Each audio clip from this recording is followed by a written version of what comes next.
Hi. You know, I'm really glad I started the stream a little early, because the moment I started the stream, I realized I had forgotten to set all of the, information, the stream info for Twitch and everything. It was still on the last stream's data. So I was able to successfully unstart the stream and then restart it with the correct stuff without anybody noticing, hopefully. Anyway, hello and welcome back to the retrospective 53 minutes. And we are now officially in exclusively post-era Metallica stuff.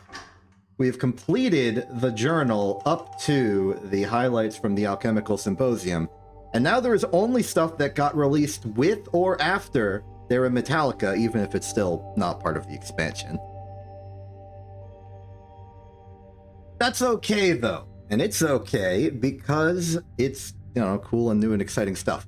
First, I want to say a few things behind the scenes about just the Opus Magnum stuff in general. It's that I now properly understand how this is working. There is a weekly themed contest for submissions of puzzles to be put in the journal. So these are all, people that you get, a prompt, a thing to fill out. It's like, hey, here's the theme. You do it, you make a puzzle, you submit it. You can submit a few, but if you submit too many, it kind of gets diluted in the options, and so it doesn't really help you at all. And I did make a little bit of an attempt to make a puzzle for what will be the prompt that releases tomorrow. I did not succeed. I did not get to the point where I submitted a puzzle. I simply attempted to make one. Let me show you. So the next week's, or tomorrow's, I guess, technically, prompt puzzle theme is ballistics. And I thought, hey, how about I do a creative twist on this idea and make an attempt at one of the first pieces of ballistic technology that any basic individual usually experiences, the rubber band. It didn't go well, but I went down this massive rabbit hole of the history of rubber production and vulcanization and all that, and I came down on this sort of notion of some either earth or salt complex compound woven together by these middle strings of vitae, acting as a substitute for the actual vulcanization process of basically gluing these giant carbon compounds together with sulfur. They share an alchemical symbol, you see. My final variation is this thing, which I think kind of gives the visual representation of it being a little springy, but I really could not get confident in the concept of how I make a puzzle good. We look at what I've made here, and it's just this, and I mean, this is cool in its own right, but I don't know, what makes journal material. But I also like that it's sort of the salt and the vitae color kind of makes it look like a rubber band in terms of color. I think, the development of elastic, because I went through the whole rabbit hole of history and stuff, would be a great subplot for a page of the journal, or even another micro campaign, because it could deal in all the salt and the vita, and you could do just the sort of general sweep of vulcanization type stuff, all centered around vita acting as a glue between. I don't know. I don't know. That was my development on things. Either way, I do have to stay here. We got more journaling to do, and we can now begin, if we're just going in the general order that we're going, with the collected works of independent research. This is another trilogy. Though an uncommon sight at the university and its affiliated symposia, independent alchemists can be found in small workshops throughout the region, creating alchemy that would concern only the most specialized and dedicated of researchers. These issues compile some of the most important developments in these hitherto undocumented circles. Now we're getting into the indie stuff. And if I recall correctly, this trilogy was released alongside Era Metallica. You did not need Era Metallica to get it, but it was like a simultaneous update. Also, another thing that I want to show, which I will show by going to not here. I need a thread. I need a thread. I need a thread. I need a thread. I need a simpler thread. Here. New update. This came out, I think, last week. I'm not exactly sure, but you can now rotate the threads. It's a little extreme. Here, let me just cover my entire instruction list.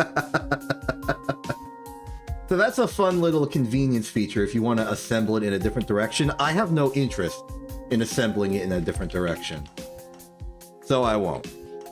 Anyway, moving on. Let us begin with the touchstone. Alright, so simple elements we just need to combine in a bit of a complex way. It is a little complex. We do have this. That'll make things easier. Interesting. We are going to want to, it even gives us 1, 2, 3, 4, 5, 6, 7, 8, 9 in the disposal. Very interesting stuff.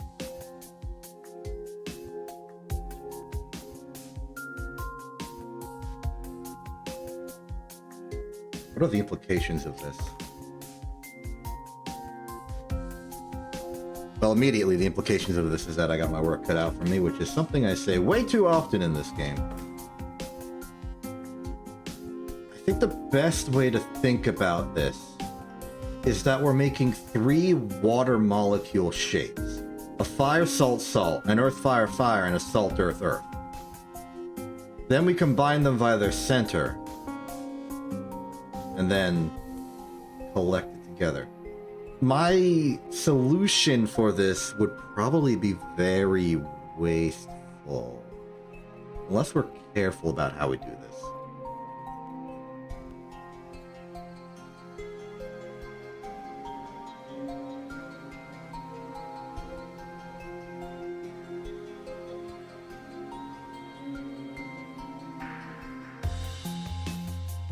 Yeah, this is a puzzle in, like, creative design.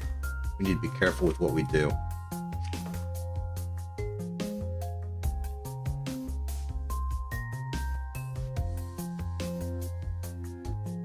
I'm looking for a configuration that lets us sort of combine this as some grand monstrosity, then adjust the elements involved. Like, for instance, I can attach this earth salt, stabilized earth, stabilized fire. Yes. So stabilized earth here, stabilized earth here. Then I'm seeing, like, stabilized fire here. And then it falls apart. So we could do stabilized fire here. And then a reversed stabilized fire here. And then using a combination of calcification and duplication, we can turn this into earth from one of these, then turn this into earth, and then salt this. And then we go through a big process of unbonding everything, unbonding the extra salt that I put here, or even put here, dispose of it, and then just put this in the thing. So this is going to be, we're going to do some additive manufacturing and then subtractive manufacturing. Classic extrude type stuff. So we can do this in...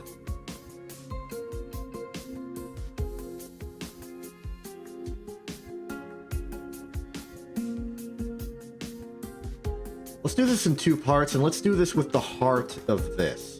In fact, doing it with the heart of this might make things easier in the long run. The idea is we're going to make this, like, virtual triangle. Hello. And in this virtual triangle, we're going to make... We have to bond one and then flip the other around, which is tricky. They turn right, turn left. Hey! That actually worked quite well.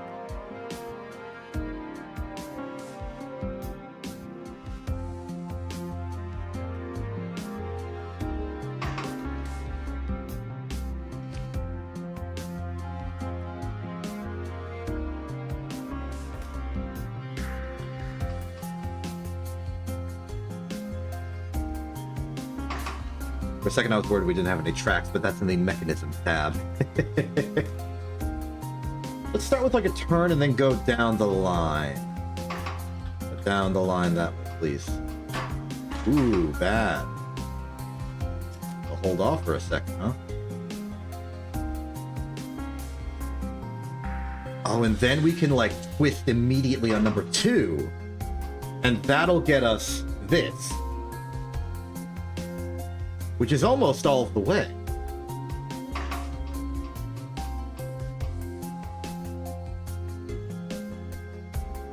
The last thing we need would be not easy to do, but to twist this over and then pass it in. We go for the 3rd arm long. I think at that range we can actually just grab and move it in. What does that? If there was a 3rd arm, hypothetically, would pick up here.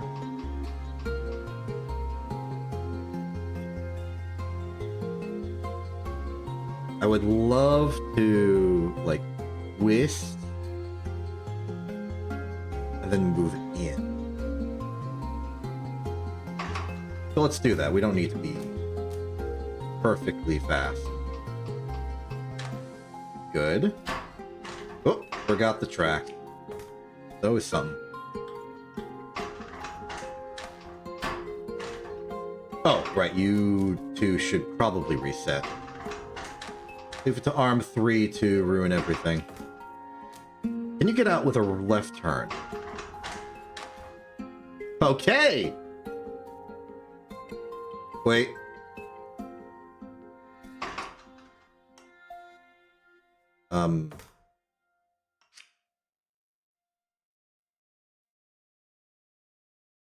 Yes, we're good. This corresponds to this orientation. I'm a little bothered that I've made this effectively pure backwards. Especially considering we want to attach the Earth stuff to this side.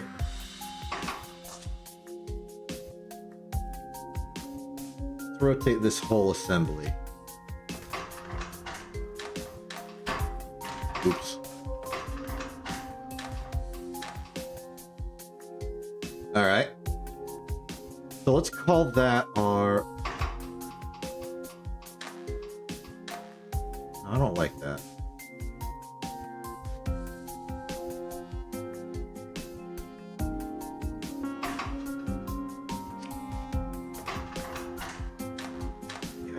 I don't like the way 3 is moving.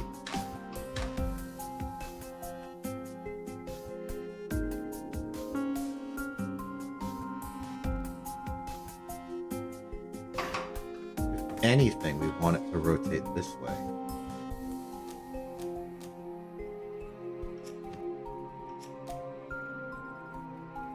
Probably grab it a turn earlier. It'll do. And now 3 does not have to be nearly as long.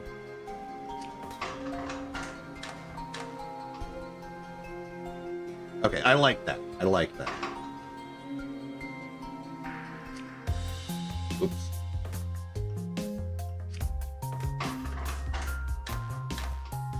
Perfect. Okay. And this corresponds to a configuration of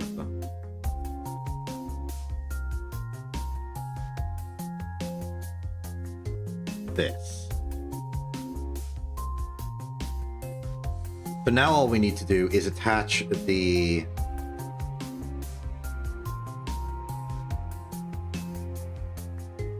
pair of Earth stabilized in this configuration, which should be relatively easy. Because that's a zigzag. We know how to deal with zigzags in the Department of Motor Vehicles.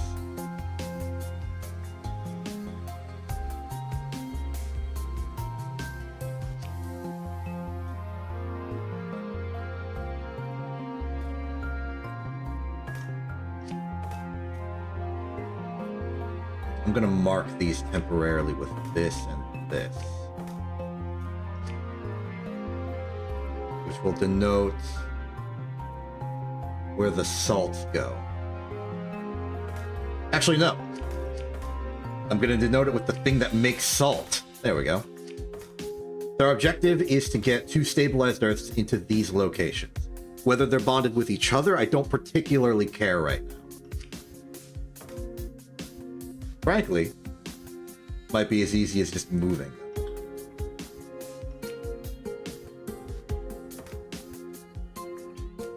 Like, let's say we do a little move, then twist back, and then a little bit of a move and twist back. Good. I forgot to pick that one up. So there we are. And that is that, mostly. So get rid of these. Not so much. We would like a glyph of duplication. No, we can't put a glyph of duplication. We can put a glyph of duplication here. And then bond like this.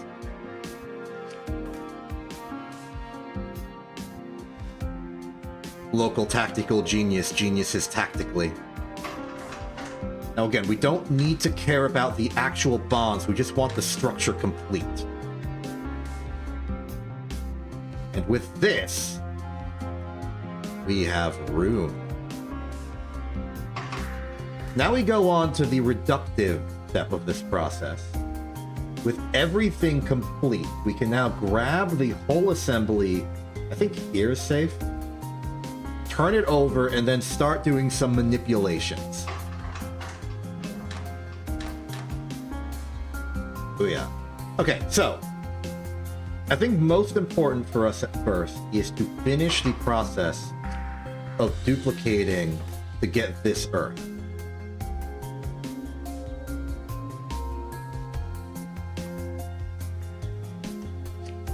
Then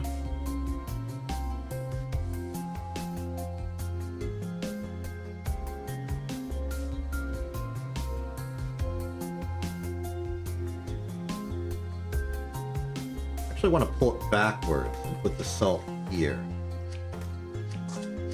So visualizing it, it would be grab, turn, back.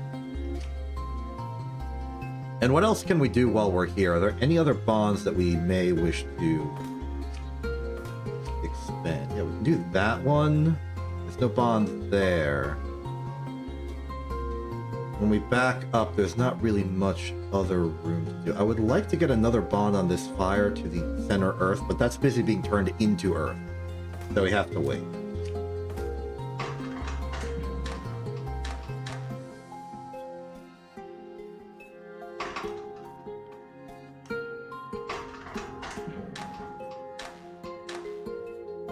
Number 4 could totally be made smaller. Long term. Never mind. I'll get you. Okay. Now we have this. Kind of. The important thing to do is to match the bonds with reality. The important bonds to make is... Oh, we can actually just sit an entire triple bond right there, and that'll do most of the work. Another bonder here will connect those together as desired.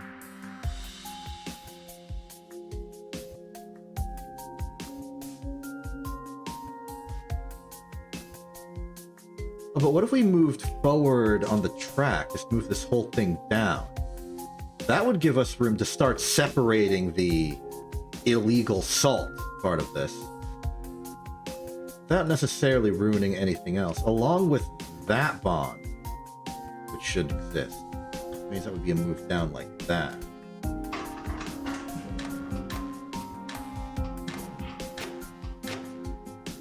Looking good. Now, in principle... Oh, okay, this bond needs to go. How would I go about doing that? This bond needs to go, and this bond needs to exist.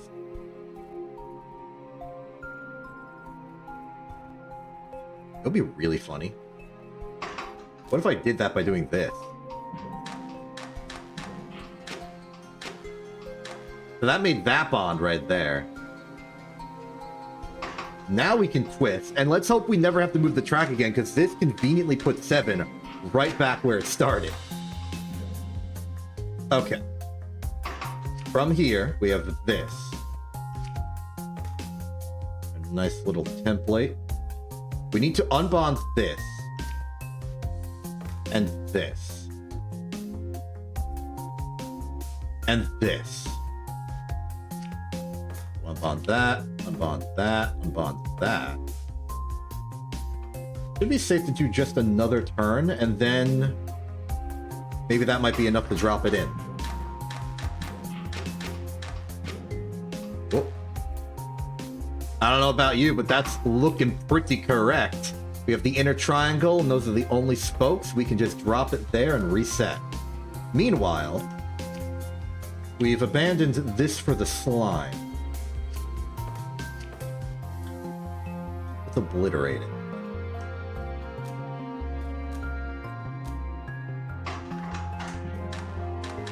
Make sure I've got the timings on this correct. Looks good to me. Cool. That's a solution. It's a little big, a little complicated, but I like it. We can make it faster if we turn number 7 into a triangle. Simply let go. Speed. I like this sort of reverse triangle motion that 7 does. I think we've made, like, nice use of space. Good. Pretty good, pretty fast, pretty big. I think making things overly large is a weakness of mine. I don't really compact it well, because I'm more concerned about just not having things collide. Okay, we've got a little bit of luminous vapor. Interesting. You are giving me quintessence and you want me to make quintessence and then 4 other things. This would imply to me that we need to. Yes, indeed. Also interesting is that you give me the Van Berlo wheel. I don't think I need the Van Berlo wheel. I think I'd rather just salt everything except the air and then duplicate the air.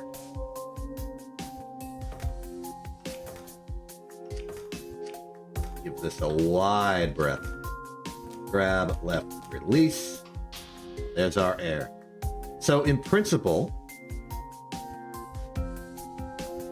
I take 2 of these, salt them, and then duplicate the air. The 4th one is simply salted. In terms of orientation of everything, I would have liked if... I can't mirror the glyph of dispersion, so I'll just sort of flip it over, I guess. So we'll have to grab all of these. Move them down somewhat. Weirdly enough, I think the solution might be, and this is an interesting way, you don't often see a 6-fold of length, not 1. But I think there's something here.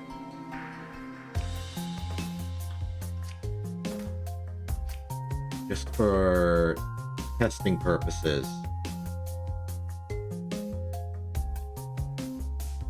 We move down. Let's say there's a salt here. We go even further down.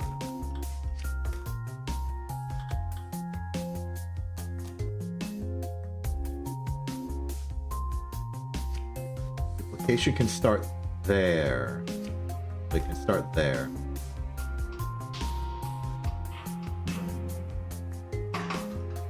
And then number 2 can go 1 further.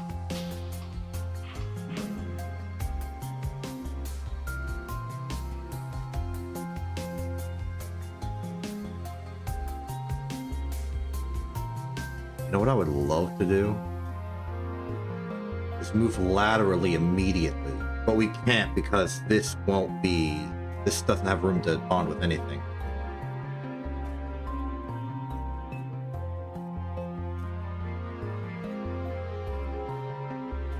What if we move left and then just further left? We have to go this way to get to the quintessence anyway. Let's just go left.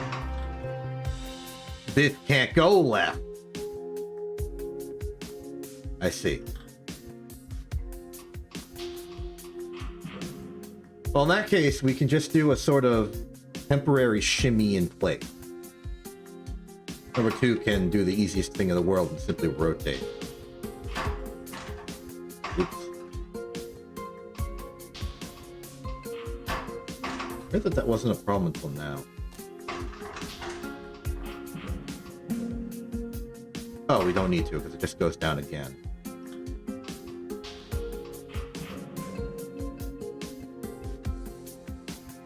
Then it holds there. We can... What if we just go really linear with this? Then all the while, number 1 can sort of try and play catch up.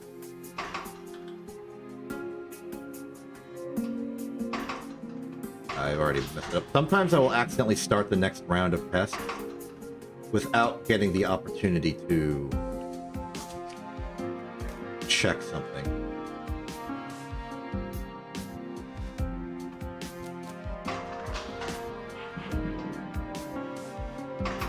Oh.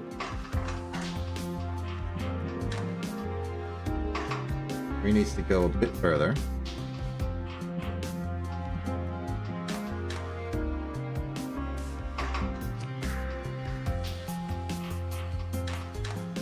Oh, I have bamboozled myself. My mistake.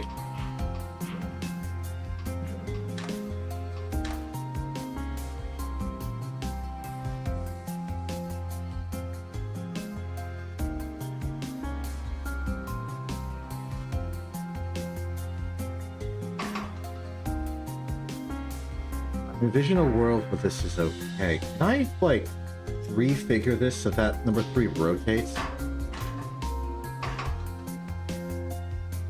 He rotates backwards. Seems like it's working. I was hoping.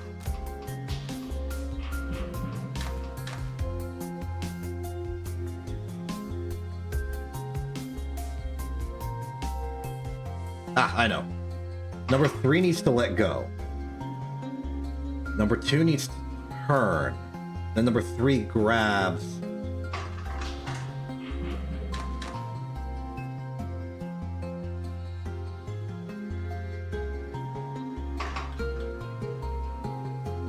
Right, and then resets. That puts it good. Number 2 can also leave at this point. And the fact that that's assault is annoying, but not a long-term problem. Okay, number 1 can move over here. This will give us the opportunity to swing it all the way around this way to get it to where it needs to go. The grab, reset, and you're not doing anything else. Get that quintessence somewhere close by.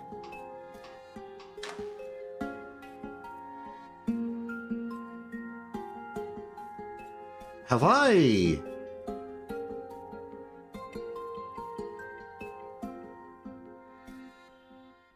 Hold on. There might be a better way to do this because I've just made this shape just the wrong way around.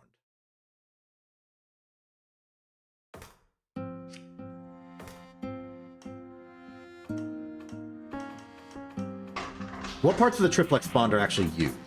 That and that. Well, we are using multiple parts of it, so that's unfortunate.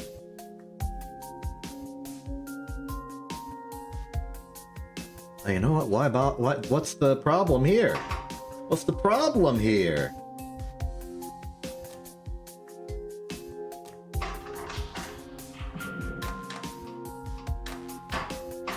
Too late on the graph for number 2, which is weird. Oh, it's because number 2 never lets go. Let go, grab, pull. Now you reset.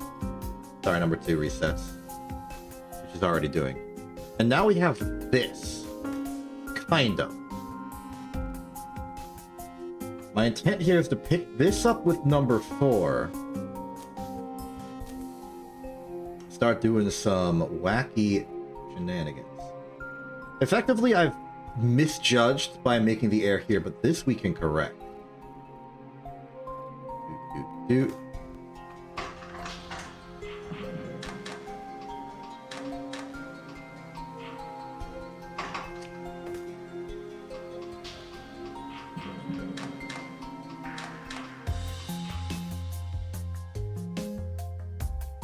If I twist, this will become salted, so we need to rotate. Or track it. So with this configuration, we want to put a glyph of location here.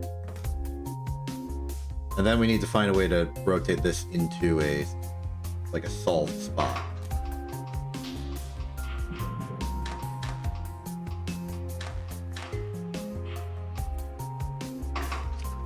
Put it backwards. Keep putting it backwards. The reason I keep putting it backwards is because this symbol becomes like associated not with what you put on it, but with the salt you make. So even though it's physically, visually showing me every single of the cardinals, I'm like, this is the salt glyph. So I'm like, oh, this is the salt glyph. That's not what that means. These are being dictated by their input, not their output. And then I think just another track forward and then reset will do us good. Just put it in like that.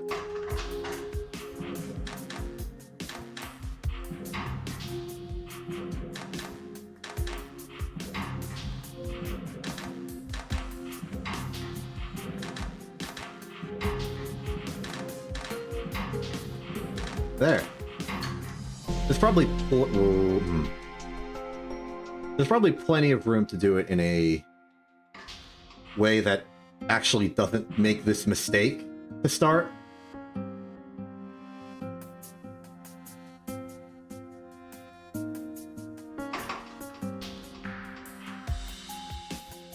If we wait there, go more out of our way to just sort of duplicate everything here.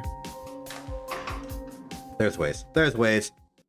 We're not here to optimize yet. We're here to catch up.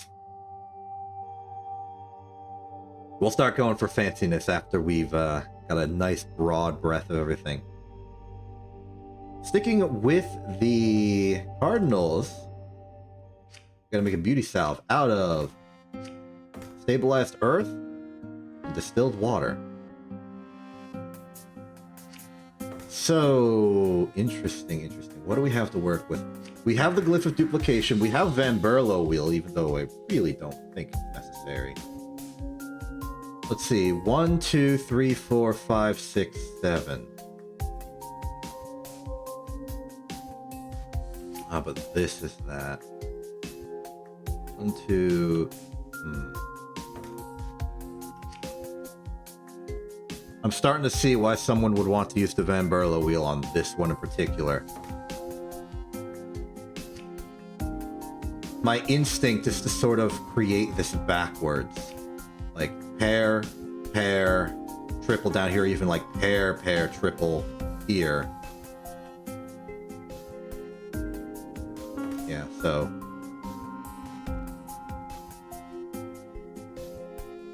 I can imagine Van Berloing a little bit. But maybe we still don't need to. I have a little bit of an idea how we can start.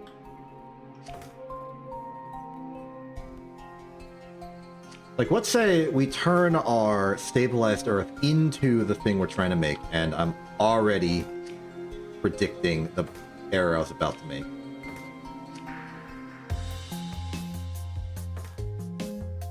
So to demonstrate,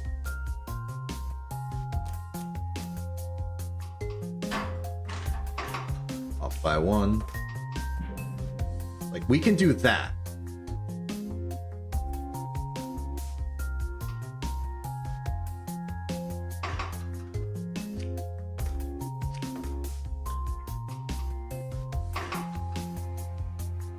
Hard because I want to manipulate both of them in the same direction.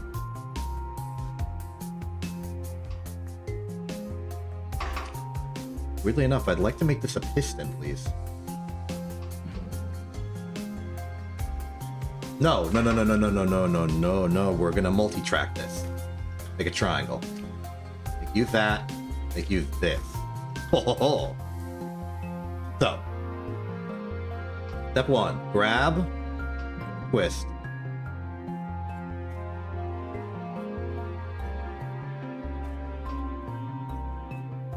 Twist over.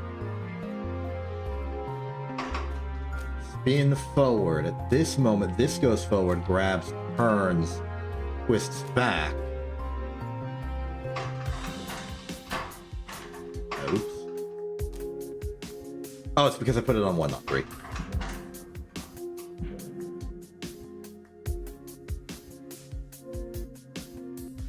Ooh, this is... We can't make a loop.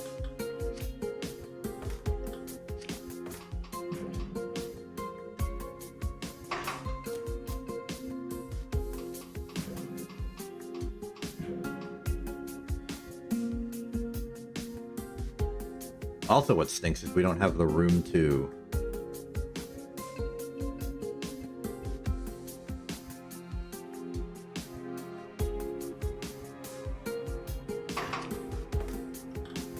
Okay, new approach. We're gonna do this via long arms track movement with 2 arms. That should give us the degrees of freedom we need for this. So instead, number 3 will grab basically here and just move down twice. Oops. That's just a problem with number 3.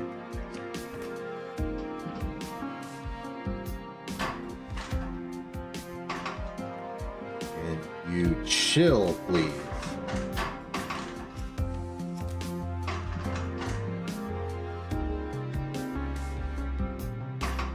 Number 3 then moves back. Number 2 would move down if it were a piston. So I guess it's a piston.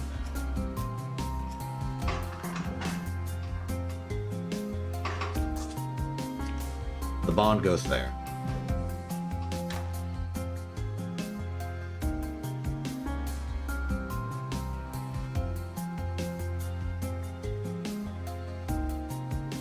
I have an idea. It was not my intention to fail to disperse the next one. But we can solve that like this.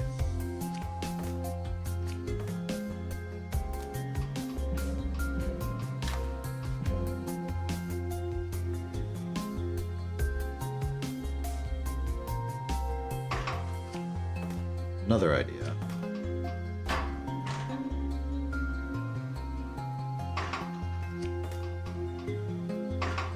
Down. Not you, you. So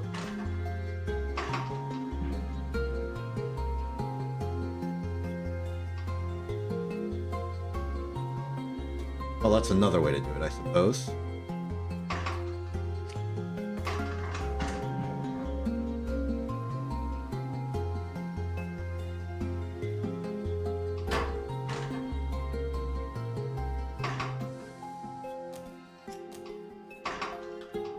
The reason that this is going weird is because I'm picking it up from an entirely separate location.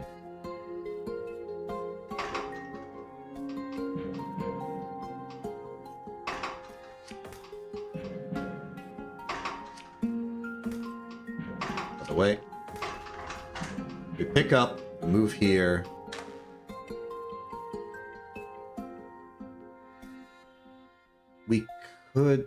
We'd want to go forward and then down, but this glyph is in the way. So what if I move everything back, thus giving us the space to move?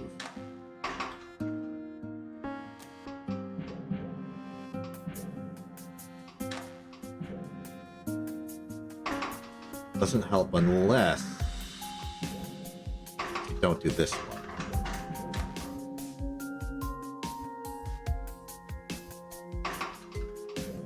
But we need that one.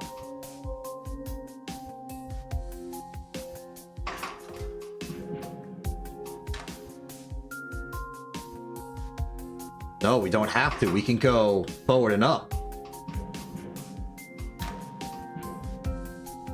Then we can go down. This won't work because I want to bond this here and we've already moved to there.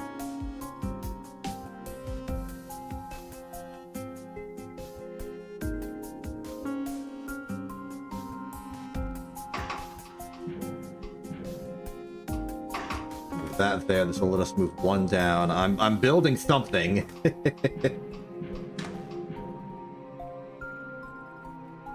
I'm thinking we can go 2 further down, and then number 2 can simply wait a bit.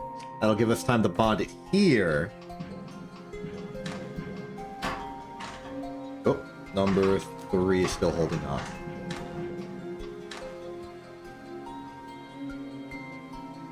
Yeah, okay, so we have the basic structure.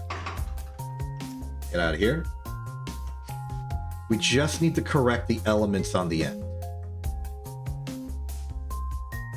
That's a simple matter of just walking forward with it over some glyphs. So we want to salt both of these, then make a chain of duplication, and then dunk it. So really, we can just grab, move forward, forward, forward, and another forward, and then let go and leave. We'll be good. Get rid of that before I forget. Can this be made smaller? Yes. Heck, it could probably be made over here. Oh, that's some space savings right there.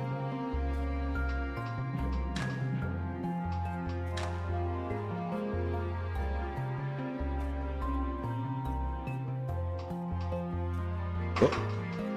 Number 4 grabs too early.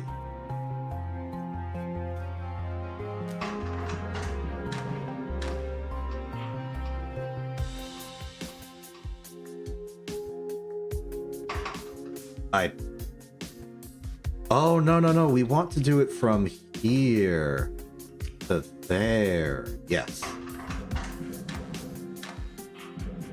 Excellent.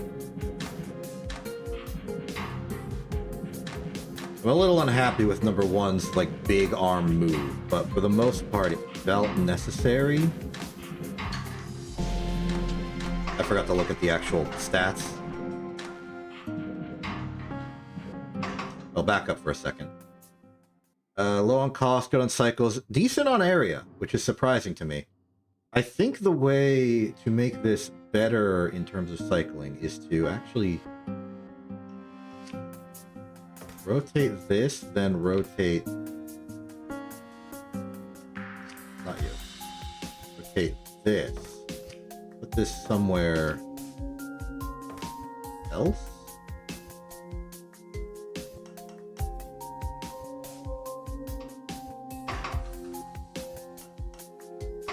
Your idea is you want to turn it to that. We could turn into that from somewhere else. A hypothetical world where this is here and this is here.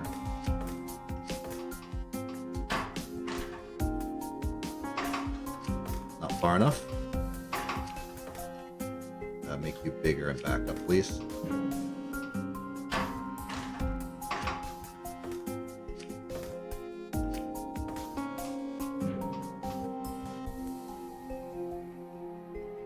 Now this has an appeal of its own.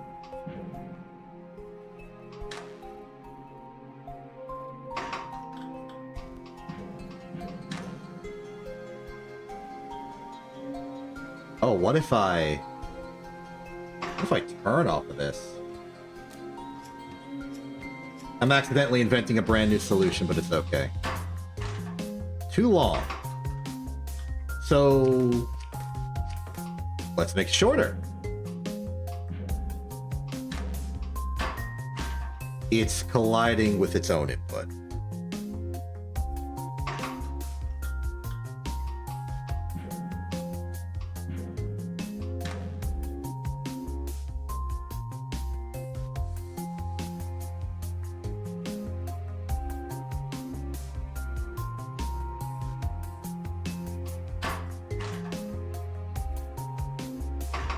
Not an easy problem to solve. And again,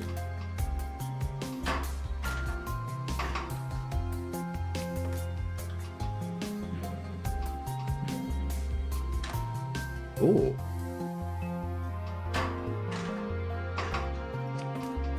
It's not using that one anymore. It is using that one anymore.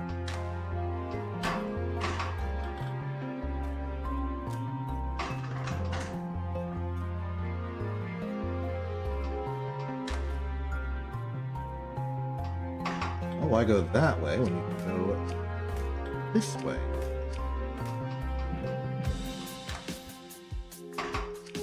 Flip that around.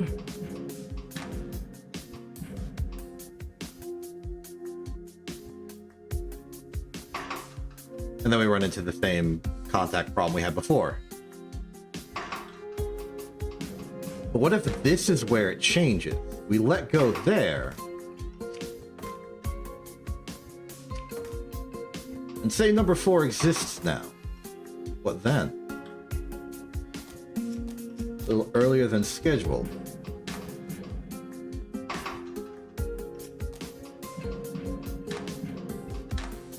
We'll need to wait 1 on the piston push of number 2, but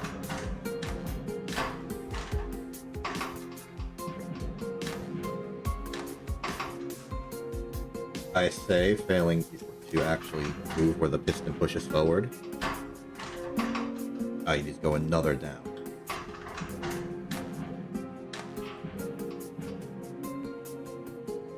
And that works as normal, save the fact that it needs to go 1 further.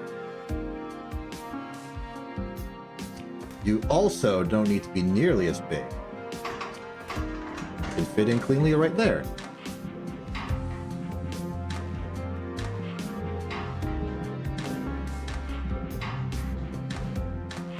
There, I think this improved the area a little bit. Slightly slower. Oh, no, it's actually faster. Cool. Same cost. Okay, I mean, these are both limiting the actual speed of it. I don't see a way to do this faster. Though I could double up fork and hand off to another arm and just keep going like that. Not really what I'm interested in. Cultivation tonic. It cultivates. Okay, we gotta make a big heck off thing, and we gotta do it out of smaller heck off things. Well, this is interesting. So, it's a hexagon with spokes, but the final bit of the hexagon is not actually attached, which is interesting. Equally interesting is the pieces we have to make this out of. We do have a glyph of duplication, so we could get wacky. But I don't think we need to get wacky. In truth, all we need to do is make some trapezoids.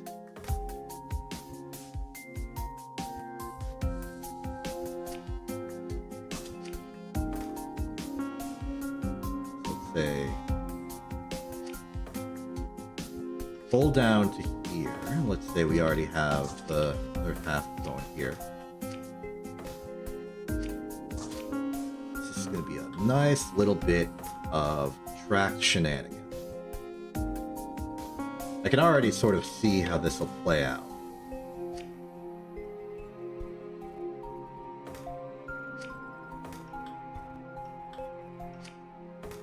Go further than most.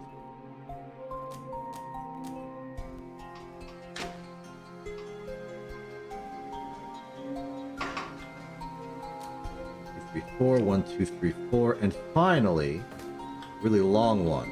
I'll go grab forward, pause forward. Whoop, forgot the track. Number 1 could really just be a turn.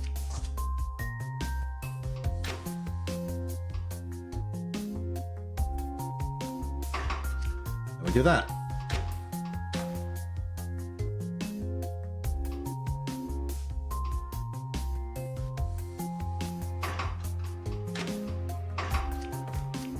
Number 2 is going to be a bit wider, and the reason for that is I want space to do something here.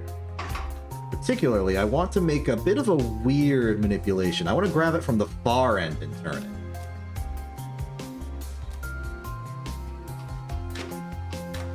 Because we need to start thinking about making the final assembly. That's going to require flipping this around. Say we make it... I don't know, here?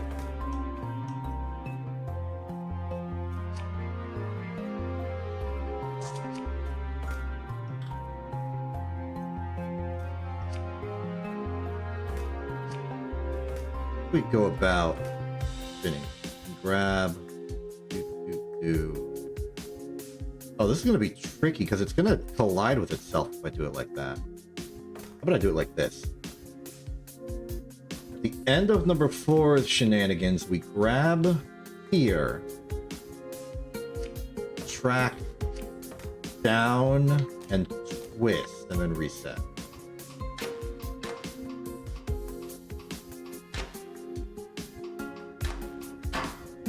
No, we need to go double up. Grab, track, twist, twist. Yes. And then it does it again.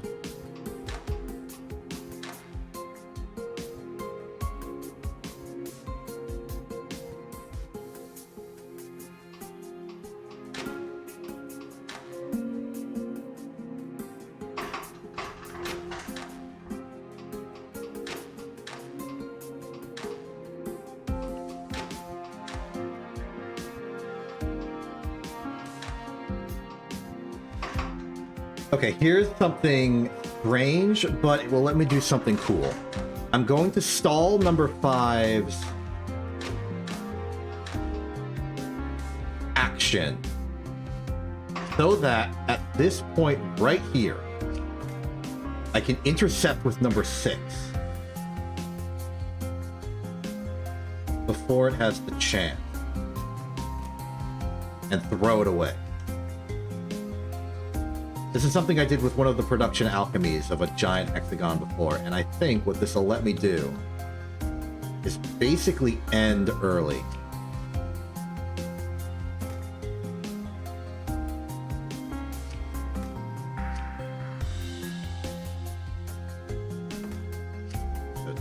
Let's even do a twist.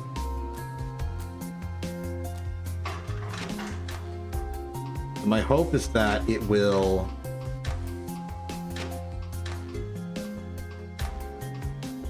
Yeah, perfect. My maximum loop size is about 1/3 of what it would be innately. Good stuff, good stuff. I'm proud of that. Arm number 6, I'm proud of arm number 6. I'm also proud of arm number 5 for facilitating that. Looking pretty good. That's just about on par with everything. There's maybe some room for less track than I've used, but it's fine. Heck, I could lower the area of this easily. Yeah, that's a easy 3 points.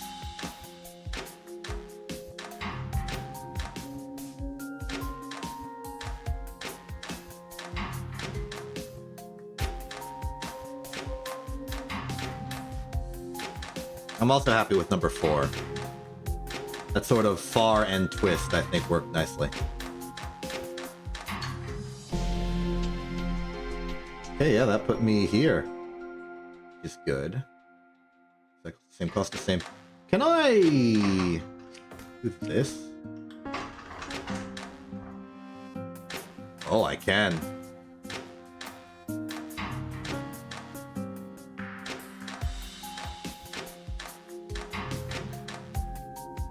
Next question I have, which might save a little bit of area, is can I do the twist before I track with number 5? Work there. Does not work there. How about I split the difference? How about I do twist track, twist track?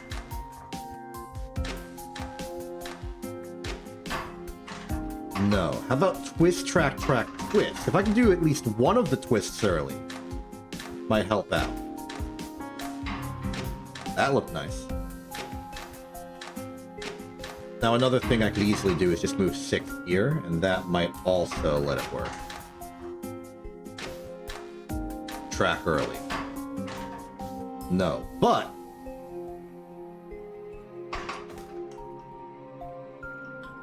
what if yes?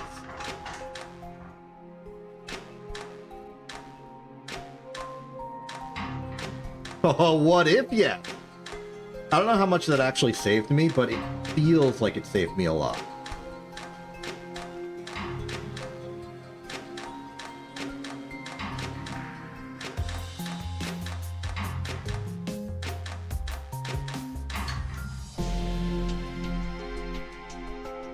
That's pretty good. Okay, only one left for this page. I'm trying to go a bit faster.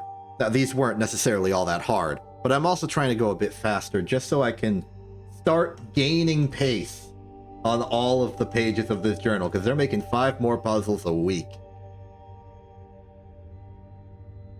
I have things I want to do. I want to do, like, custom workshop puzzles. I want to make my own puzzles. I can't do that if they keep adding more puzzles and I never reach the end. Okay, I think this one should be lightsaberable. Everything I'm seeing is lightsaber compatible. It's just gonna be a pain.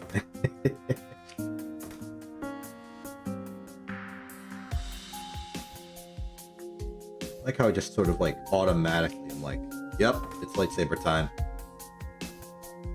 So, yep, we're gonna need this. We're gonna need the glyph of disposal. We are going to be busy, huh? I feel like that. We can grab both and just sort of like pour it over. I see a vision for this. Not a clean vision, but it'll work. So the actual structure here is an alternating, effectively interpreting this as like, it's kind of this cross, I think. There's a water, earth, water diagonal with Vitas on the other flash of the earth, and then there's a salt to connect them.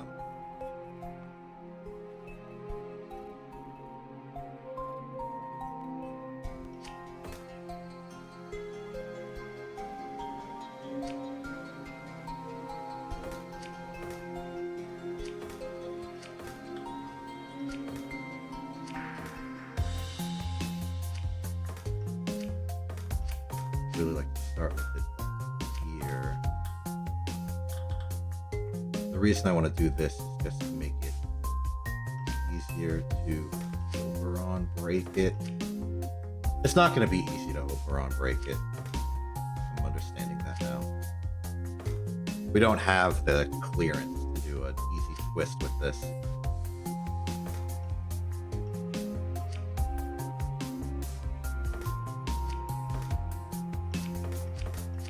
But that at least lets me know that we can do this simpler.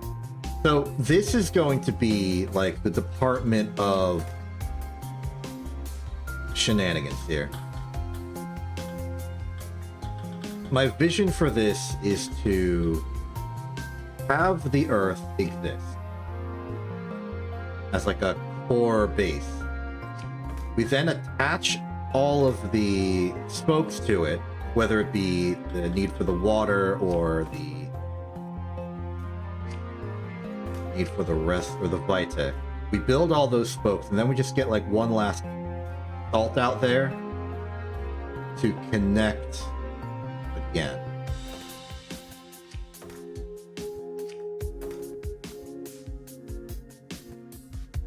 And we push it out. Difficulty is going to be the pushing out step. It's going to require clearance because we need to make this entire spoke thing with only materials on the left side of it. Otherwise, it's going to get stuck.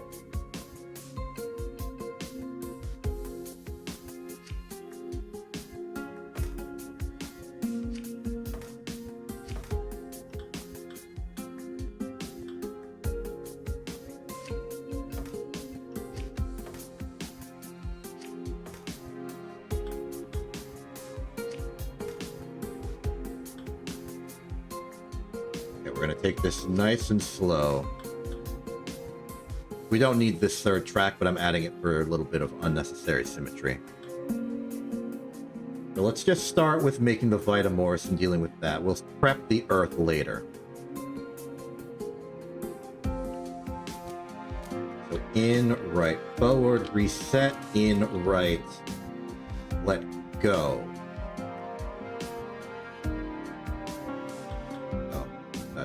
Okay. Alright, symmetry dead. In, right, forward, reset. In, right, let go. Down the track, grab it, right, right, forward, let go. In, right, right, right, reset. Doing like that to make sure that it doesn't break the bounds. We are good. Won't need that for anything, so we'll do that. So we need this to happen, and we need it to happen twice.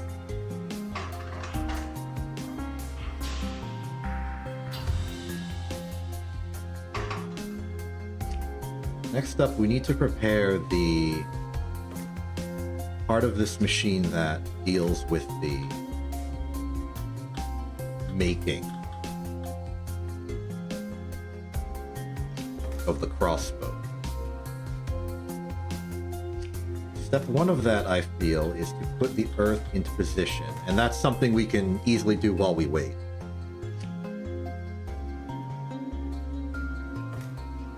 Maybe even a water.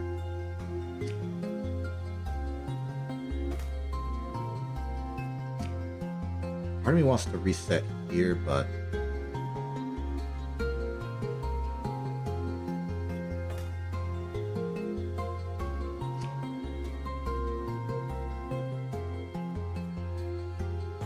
let's just begin. Grab, track up, and I'm moving it around in a roundabout way so that when this, I expect this to be twisting, so I don't want it to interfere with anything. To grab forward in so that we don't collide with anything else. Right, right, right, forward, let go, right, right, right, forward. We then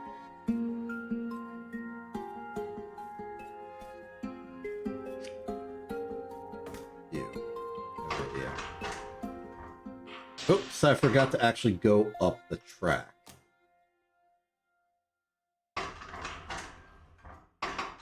No, I'm at the top of the track. We need to go down the track. How about I just reverse this? There we go. Okay, number two, turn the other way now that I've put an arm there for your inconvenience. Number three,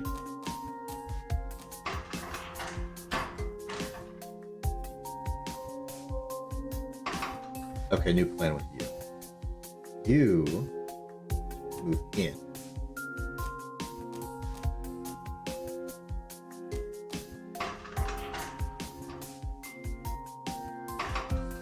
Three, don't forget to push out your water. Then the next thing we're probably gonna get is another... I think we should wait on the water. We'll get a Vita.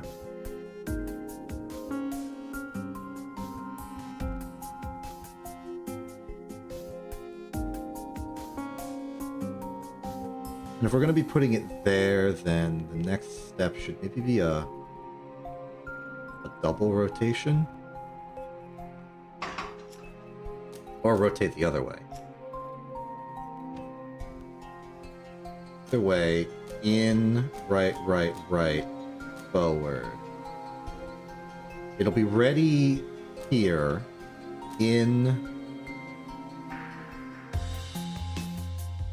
left, left, left, track up, let go, track down, forward, grab, twist, twist, let go. Get out of the way while number 3 puts the water in.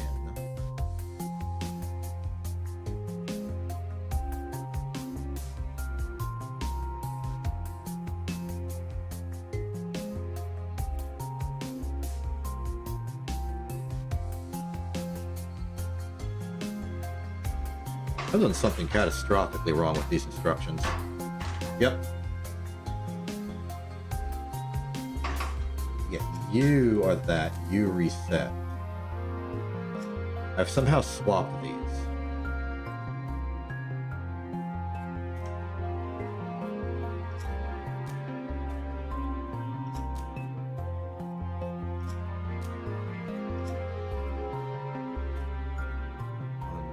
Two, 3, forward. How's that look so far?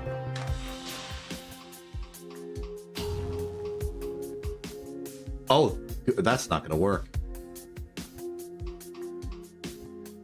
We have no angle to move upwards.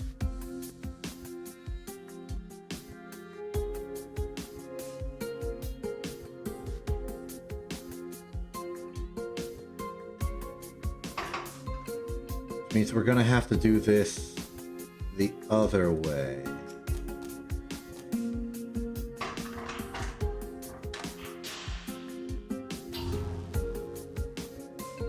Oh, it doesn't need to wait anywhere near that long. Go immediately. Right, because the cycle ends with the creation, well, the destruction of the Morse, not the dropping of the Vita. This, therefore, is only one twist.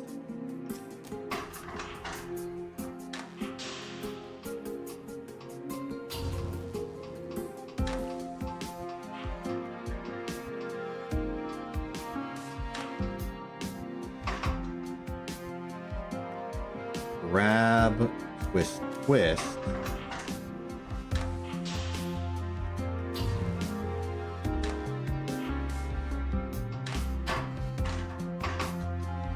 Needs to let go.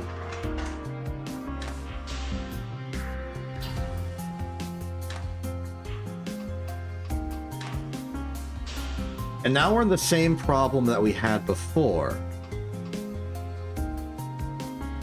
where there's no room.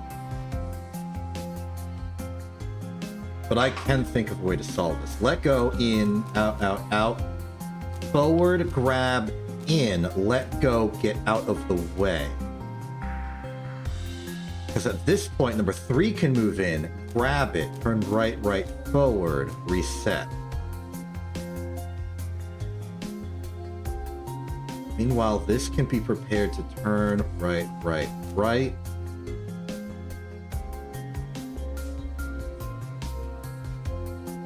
Up, forward. Grab, forward.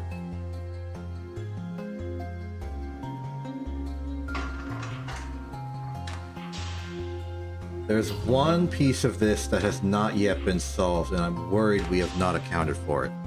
And that's the final salt.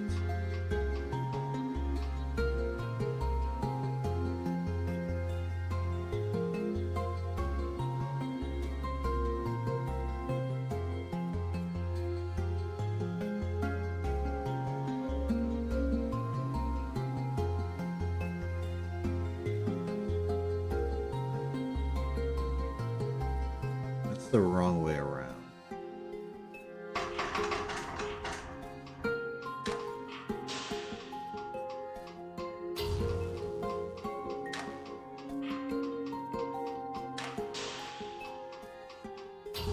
We can make the salt without issue by simply repurposing number 1.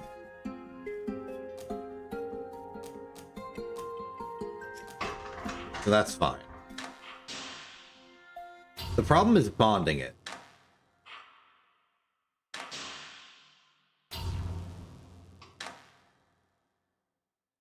We would want to bond it along this diagonal, in theory.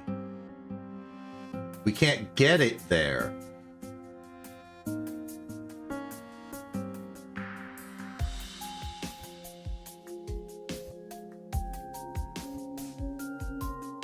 We can't get it there without violating the lightsaber constraint, which means this has to be in a different configuration.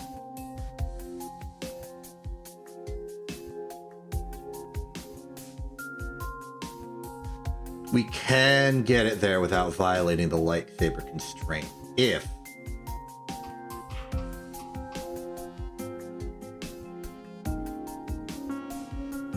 I add a track here.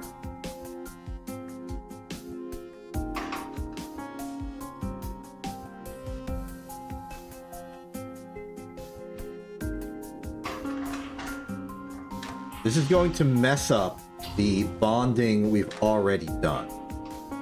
But that's okay.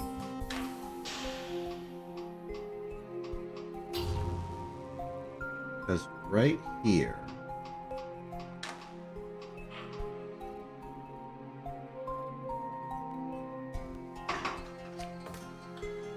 number 2 will go in twice, turn up, get ready to receive from number 1 here, turn right, right, forward, put this bond here. Let go. Track forward, it's now here, holding here. Grab it, twist it, push it. Reset.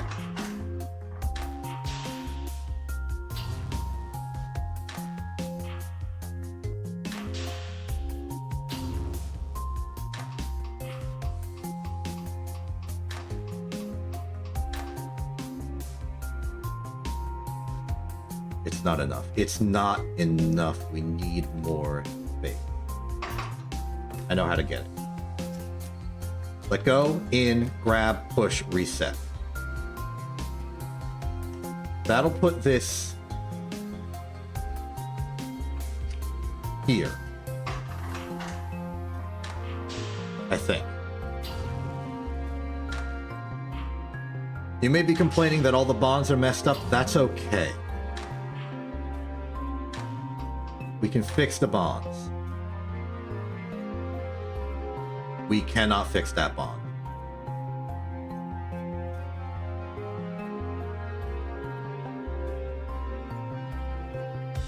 Oh, we cannot fix that bond. Oh, no. When I was perceiving this, it was under the association that this would be the illegal bond. But that's the bond. Oh boy.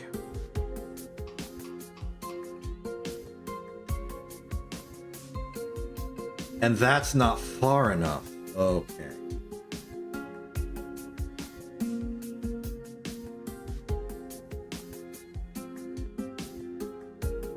Well, we've found the roadblock. Okay. Hey.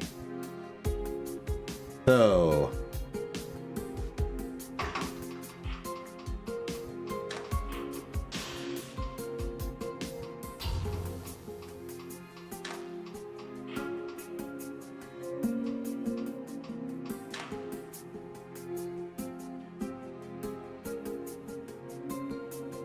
I see it. I see something. We don't need to rotate it beyond this point.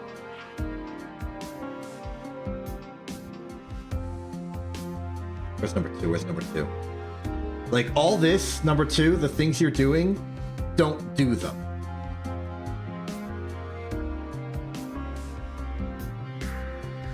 Leave it.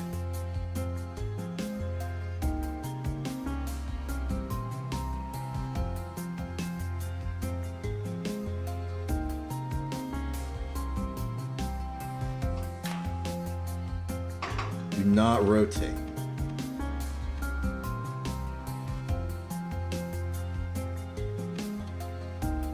Instead, simply ready yourself for the Vita.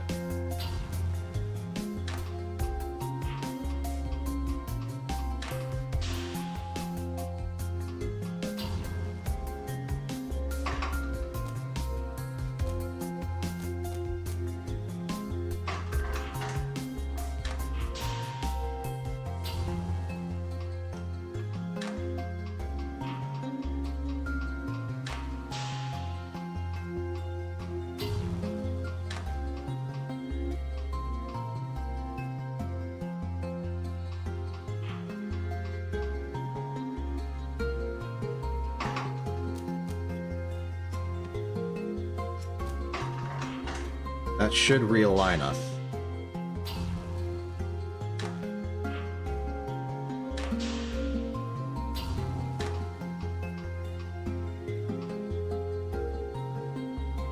Oh, wait a minute. I see it. I see it. I see it. I see it. I see it. I understand.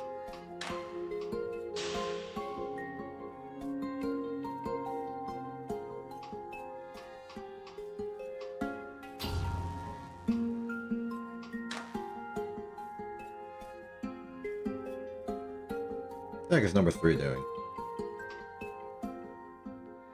Oh, it's doing its old job of putting the Vita back in place. That's fine. I know what to do. All we need to do... Because the thing I've done here, that I've subconsciously moved towards, is I've made the illegal bond here. And that's good. Because now,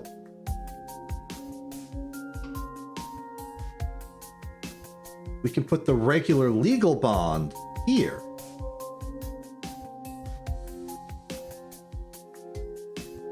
Or rather, we can do a different illegal bond. But that's okay, because the point is that we want all of the illegal bonds to be parallel. We want the illegal bonds to be the horizontal bonds here, because we can always get rid of them later, as long as we add the correct bonds afterwards. So what we do now, from here, is let go, go up and forward. Grab this, twist it to the right, let go, in. Oh, this is going to require some manipulation. So we just twisted it, we moved in, we want to go around, and now number 3 is going to do the thing it did before. Forward, grab. Actually, where's the salt come in again?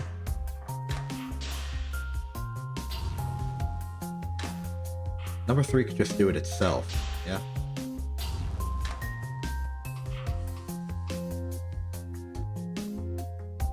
Yeah, number 3 could just do it itself.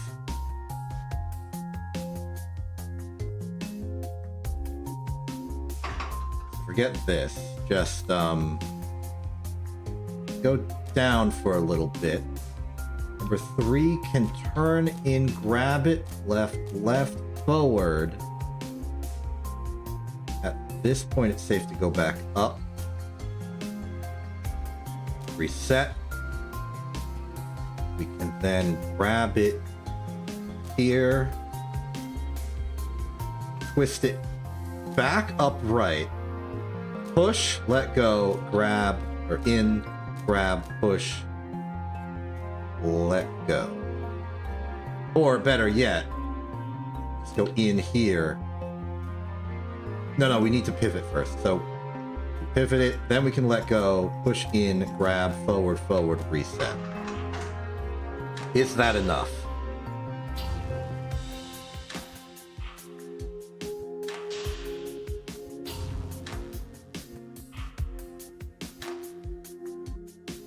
Hey.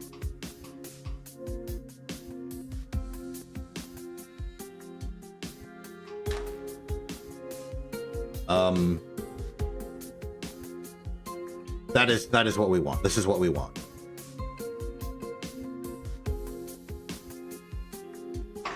This is also what we want, but we need a bit more space. So to do that, I'm going to let go. I've added a forward track in this hole. Let go, track forward. In, grab, forward, reset. A little slow, but it'll work.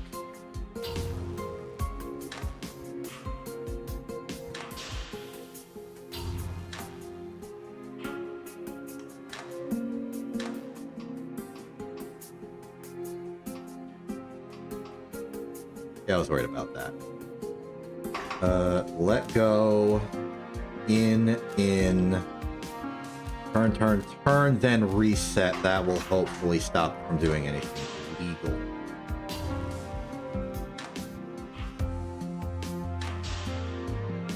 Now, if I'm right, this should create the infinite line of things with the elements in the right location.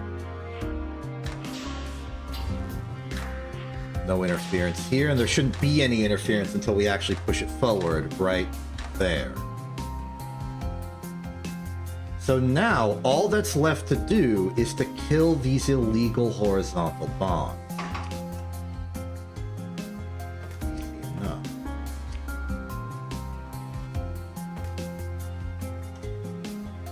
Now, how exactly we want to go about doing that is a matter of aesthetics. Because we are going to need a one in the middle, it doesn't matter which side this one goes, but I think I'll do it like this. Alright, let's decorate the sword. I think I'm going to make a completely unused up track here for stylistic purposes.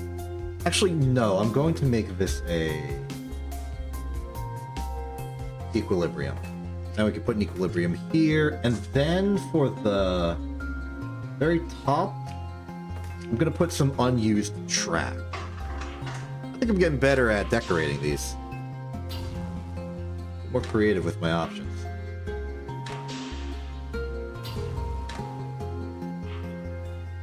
Hopefully I've thought of everything. Another lightsaber constraint. Hopefully solved. Looking good.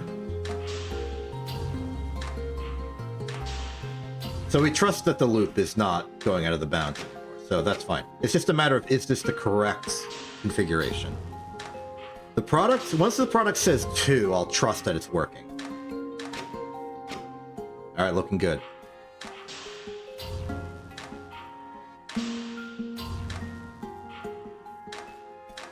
Happy about that.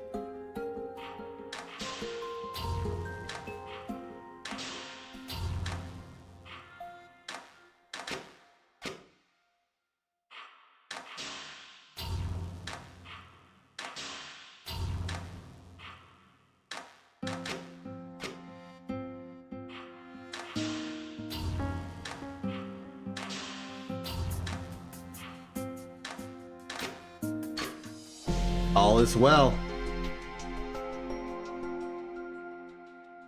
Very good. And that is a completed journal page, and we are making great time. So, let's waste some of it.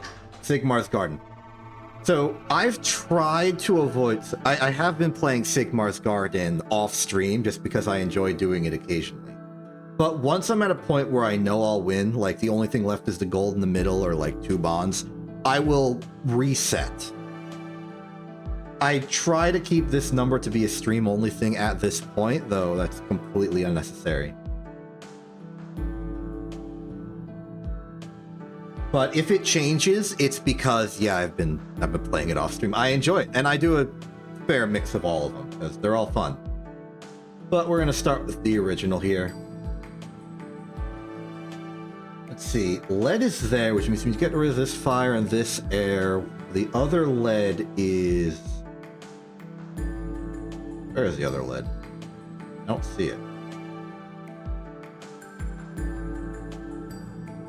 Oh, no, wait, I'm thinking of Sigmar's Garden 3. My mistake. Metallica edition. There's only one lead. We Quicksilver it, right. So, Quicksilver there. This tin is out in the open. We gotta get through a lot of air, but easily reached. Iron is here, so this Quicksilver must go by that point, and that's completely fair. Copper is deeply embedded in the air fire, but there's nothing really difficult to get through. Silver just comes free with iron, and then gold's in the middle. So I don't see many things that will get in our way, as long as we're cautious about getting rid of these giant chamber clumps of stuff. I'm actually a little worried about getting rid of these airs in particular. We might have to salt those. But to begin, the air, these fires are also important, but we need to get rid of some fire first. Let's go here. This air is clear. This water's going to be a tricky bit in the future. All right, there's our first lead. How are we getting rid of it?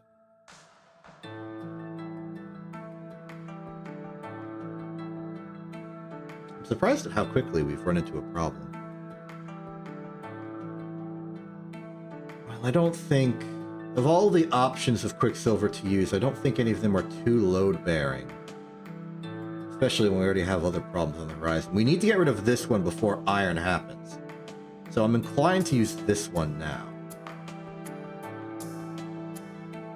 Vitamor's looking like it might be a little tricky. But... yeah, let's do this. Okay, now we need to salt stuff, and we need to be careful when we salt stuff. Tin can be accessed the moment we get rid of this air, so we may salt that air. That'll clear up the tin. It'll also clear up some earth and water that will help us get everywhere else. I want to get to a Morse because the Vitas are about to be an issue. So this salt to make sure we can get to iron later on this air. Then...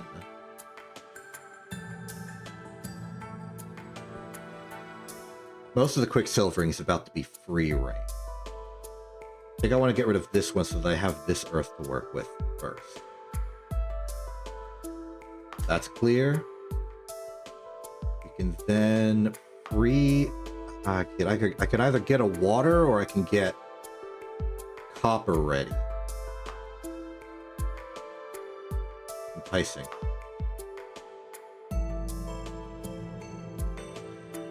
There's plenty of earth to work with, so... oh, what if I do both? No, because I need to get to this fire soon.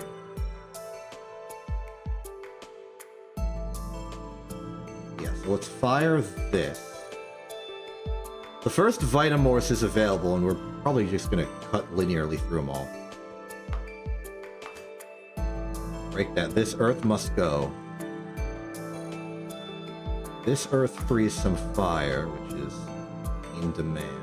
Clear these earths gets this water, which will help us break through more air. This fire can go with this fire, gets us more earth, and the copper is available. Quicksilver, that... this is the last Quicksilver. We're going to have to do some digging. Earth can be cleared... like this? Hold off on that. Clear these airs. Yes, clear the earth. We want access to the water here. That gives us the Quicksilver for Quicksilver. Now we can finally cut through all these Vitamorphs. And all three are gone. We know we have to salt this air. Earth is off the board. Fire is off the board. Water is off the board. Salt the air, salt the salt, and gold. Alright. Little tricky in the middle, but we kept a clear path. Okay, so now that we've cleared a journal, what should we do? We should probably clear a journal somewhere else. I'd like to keep these pages intact. How about we finish off, or at least continue a bit, on the journal we started last time, because it had Das and Pugano giving some lovely contributions here. let's see. Lodestone is interesting. Combination of iron. Okay, we gotta start with copper. And what are we using for the glyphs? Okay, no proliferation.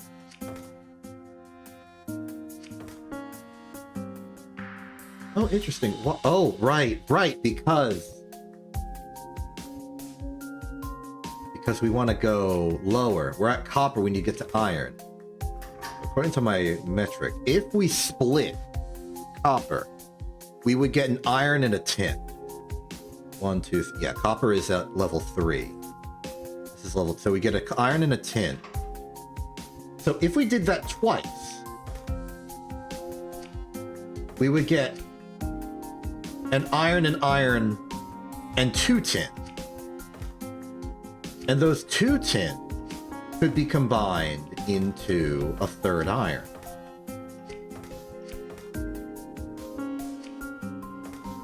Which means that by doing that, we can satisfy our need for those. Meanwhile,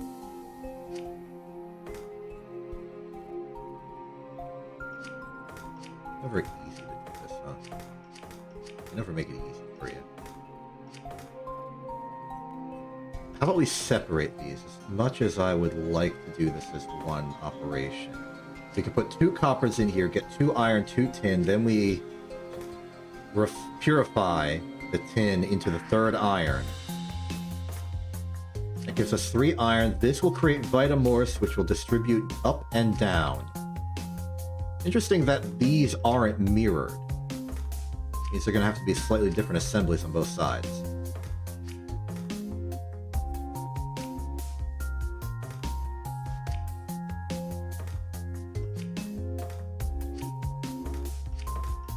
Alright, let's start getting some prerequisites prepared.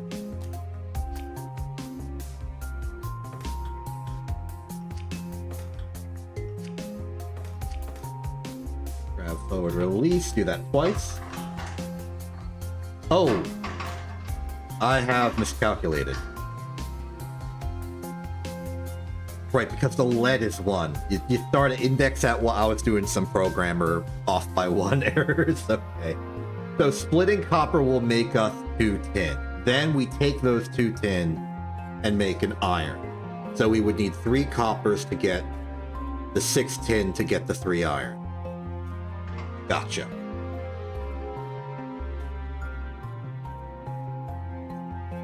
Means all of this really is one operation, huh? Well, let's make the degradation arrow, as I am officially calling it right now. Is the degradation arrow. I'll even make it out of this. So the degradation arrow is this system, which allows you to turn an element into a slightly degraded element on the other side. And through this, we can make our 3 irons. It's more of a triangle than an arrow. But the point is, it does what it needs to do. So 1, 2, 3. 1, 2, 3. Now we can't do this without removing the iron in place, but we are getting there.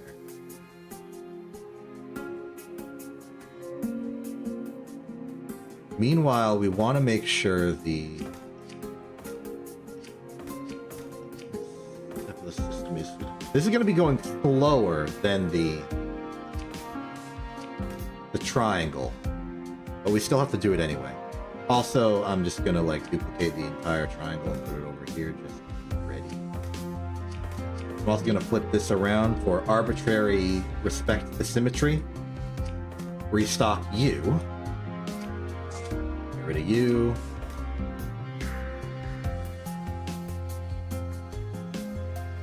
Would have been nice if they started with salt, but no such fortune for us.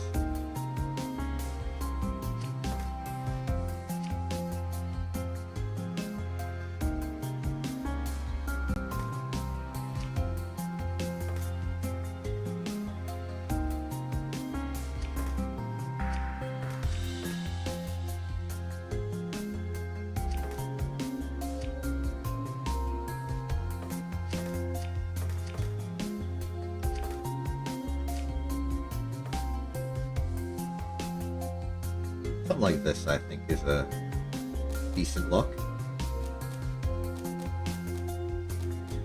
And these only require 2.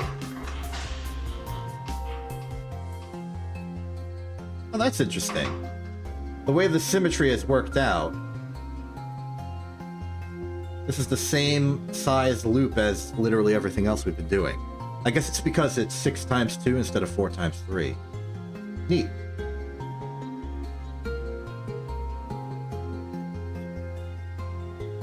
So with all of this prepared,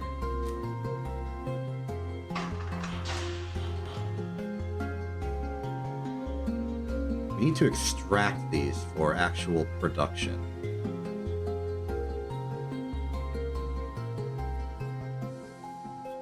The outer edge is iron, so it's iron, vita, iron. Or iron, morse, iron, morse, iron. And this, like, convenient triple rotation thing.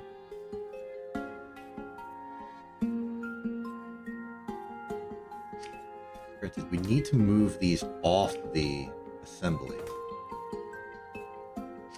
First bond like this, maybe?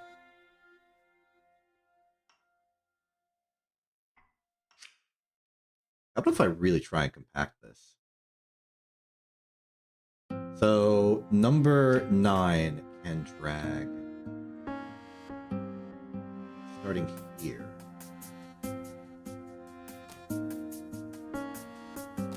Turns, resets. At the same time, number 11 is waiting for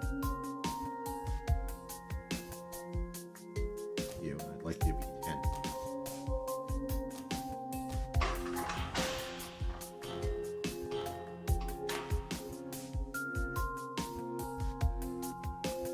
That's good.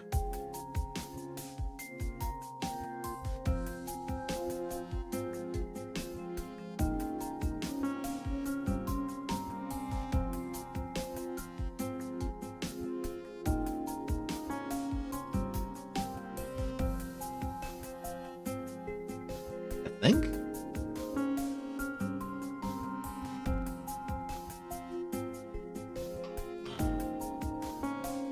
Another iron is next, so... a little awkward. 10 isn't done yet.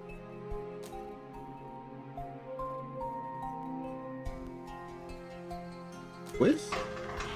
Not twist. Yeah, okay. The symmetries of this are a little bit painful.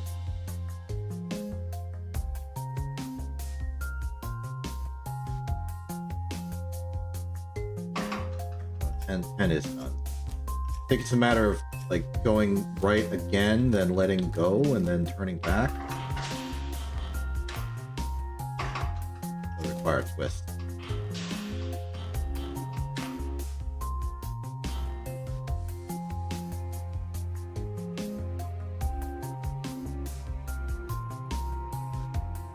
Oh, it'll require more than a twist. This is tough.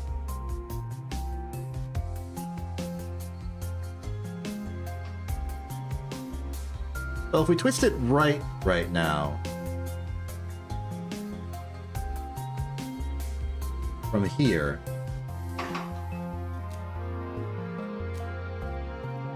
and then while that happens, number 11 can finally pick up something.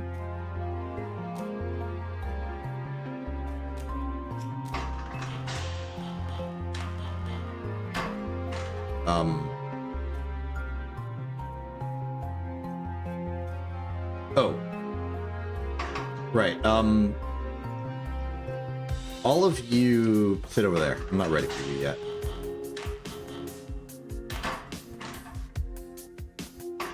And take infinite time.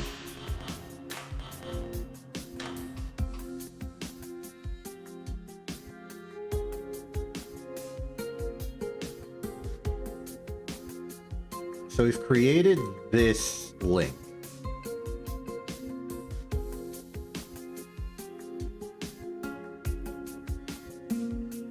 From here, 9 can do this and it'd be fine.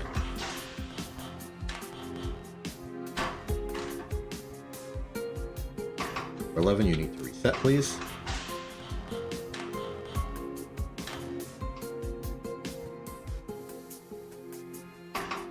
Because at this point, you can move in.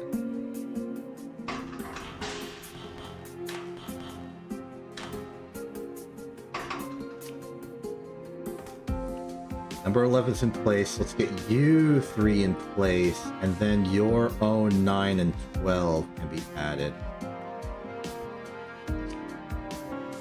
So like this. You 2 like this.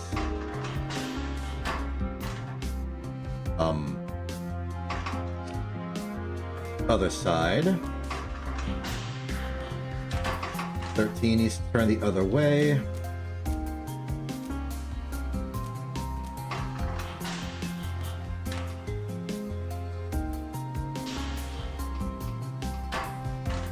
$14 needs to turn the other way.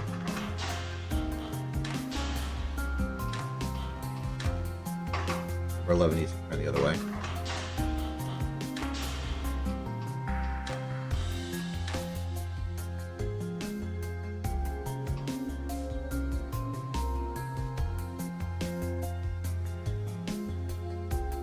I am constructing the Vita half of this incorrectly. I am realizing this now.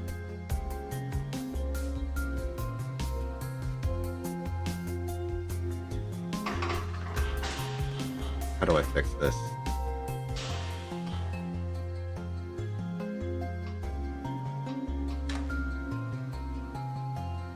In order for this to be the correct side of it, the next Vita needs to be here. Which we are not doing in time. The whole premise of number 9 is flawed.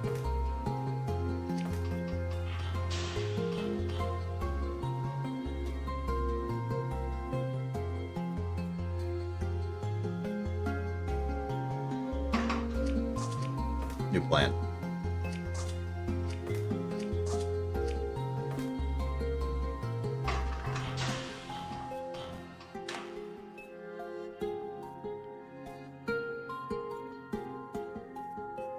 Then it's going to be a creative mix of tracks and stuff.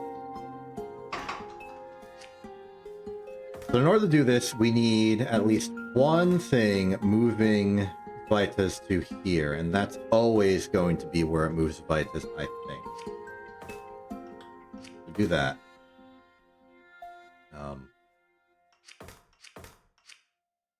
Get all of this out of the way for a second. Wipe out these and these.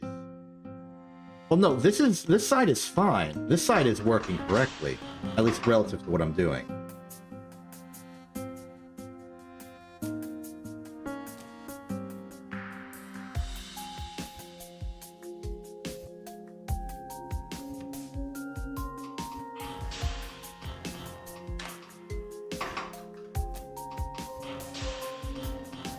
Nine moves there, and then it needs to do nothing.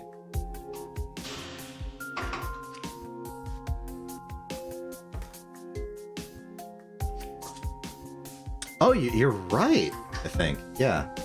Because then we would merge the silver, and then those would split into... 1, 2, 3, 4, 5... No, because this would get us to 5, and then this would split the iron and tin. I mean, we could merge up to gold and then split, but I think that's a little bit excessive. I think this will be fine. Fewer steps. This needs to go down and then forward.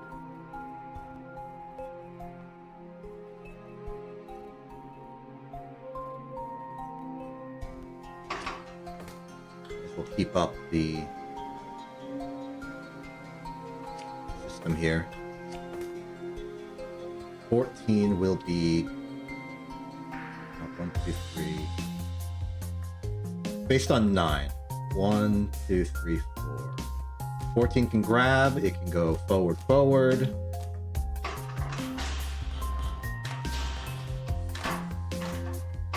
Number 9 being greedy. Stop that. Number 13 being greedy. Stop that.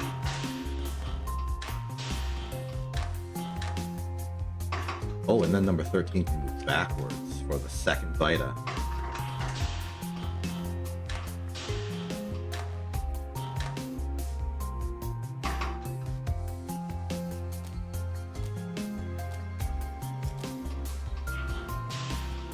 And then the tricky bit's going to be getting that last iron on there. Ooh, too early on number 13's return.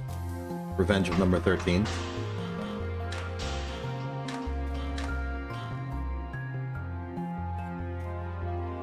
We would want it to go up. And this to go down. Number 13 can't do that. So we'll entrust it to the solver. Which will be this one. Grab here, move in. Then number 14 can grab and move in.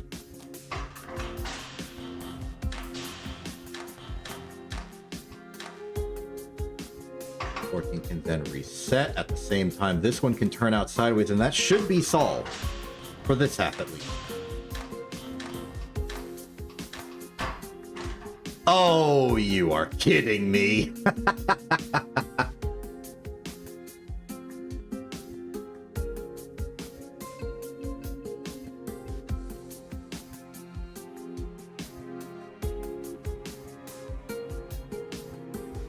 All right. Contingency. 3 is now strictly linear. 2 will also be strictly linear for symmetry reasons. I guess it doesn't look ugly. That is that. Now we just have to work on the bottom. The bottom's using the old approach, which for the most part is fine. Tricky bit's the last bond.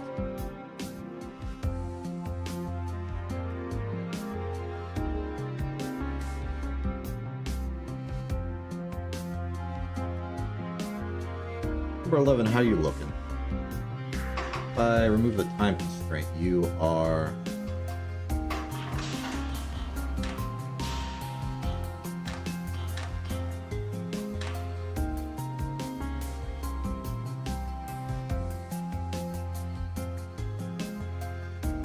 It cannot be this bond that we use. There's no room.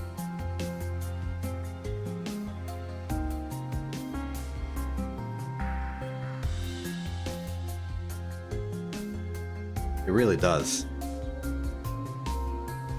So, ways to do this. We could grab both of these and then just sort of linearly track them over. That would give us room to get a bond out here.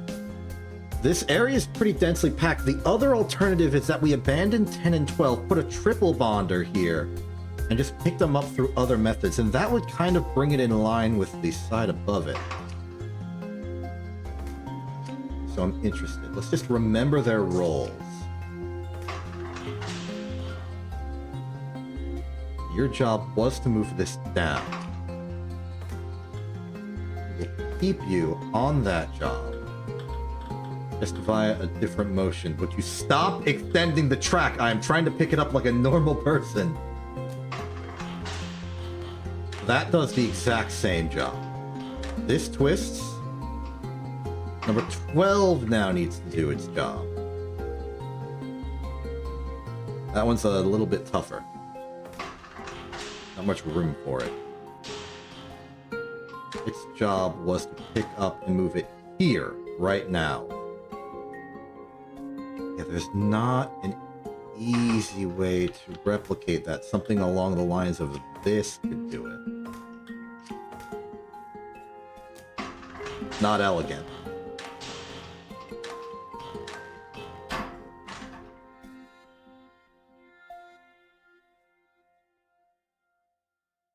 Number 11 wants to move back and then twist in preparation for this second Morse, but with number 12 existing, number 11 doesn't need to do that anymore. Because number 12 can simply move another track.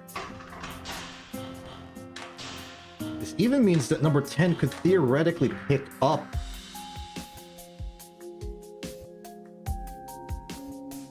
Wait a minute. There's a flaw in my design here. We've accidentally made a vertical stick.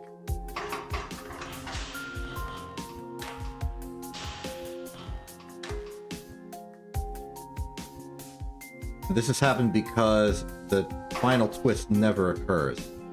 Before 11 gets back, he needs to twist. Oh, that worked beautifully. Then if I make 11 a piston, we could just move it up, or put a piston here and pull it back. I think I'd rather make 11 a piston, just randomly.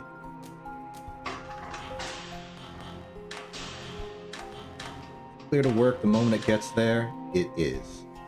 Now, how do we get this out? 10-11 turn. I sincerely doubt it.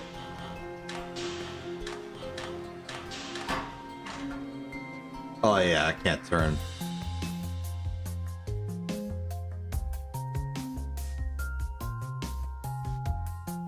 What if it pulled in, then turned?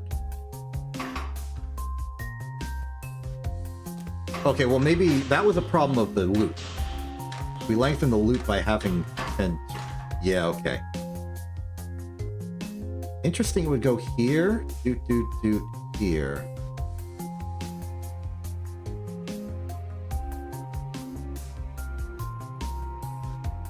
Is there room for it to twist first?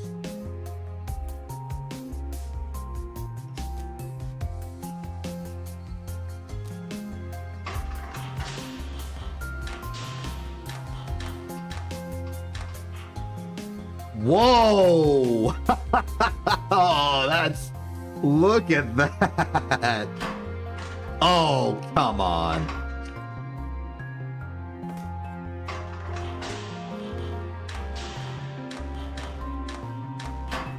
You've ruined me.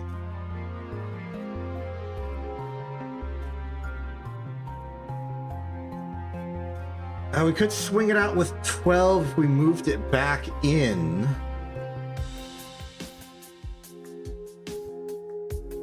But this is such like a cool configuration, I kind of want to make it work. What to do about... I know exactly what to do about that.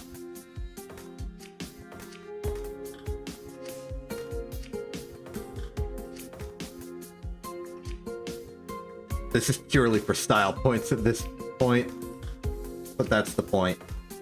Okay, number 2 and number 3, you are now push commands. That will give us the room.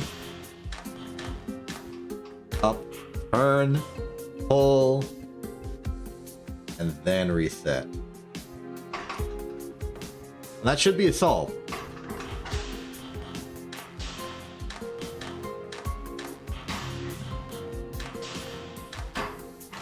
What? Oh.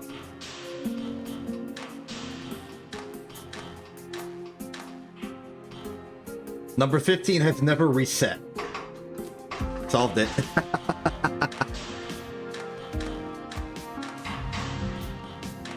This is a really funny dip. I'm real proud of that dip. Just cover elemental earth for a second.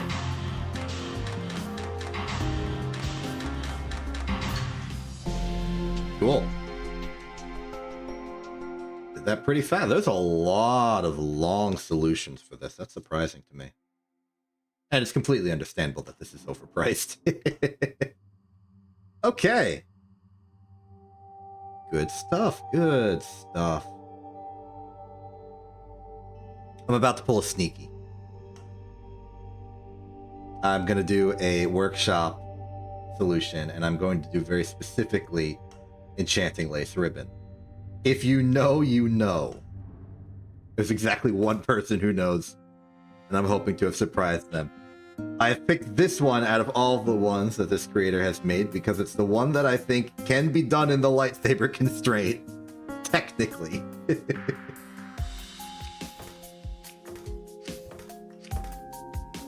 The other crystal one I don't think could be done. In like a theoretical sense. So, back to the Vitamorphs. We gotta make a big old wall of heck.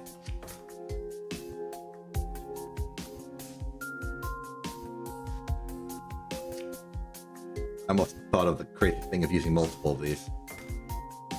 Let's see here. Now, we need to make these boxes and then connect them together. Flip this over. Our first order of business should simply be to make the Vitamorphs. Then we're gonna have to move them out and make this giant salt cube. Forward, reset, grab, forward, reset. All is well.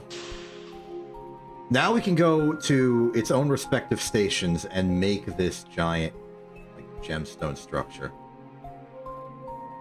My hope is that we can make it reasonably connected.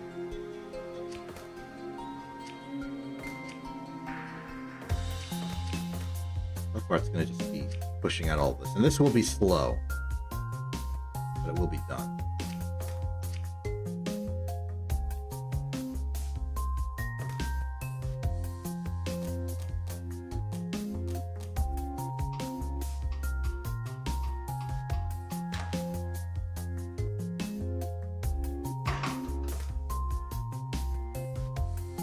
This a little bit up. We do need to be careful about the lightsaber strength to an extent. And this will be really slow going, but it's okay. Do this again.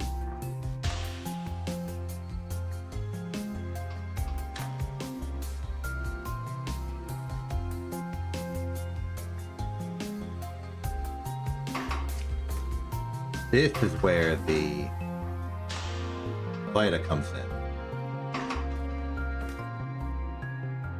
Say, grab, turn forward. Way too early.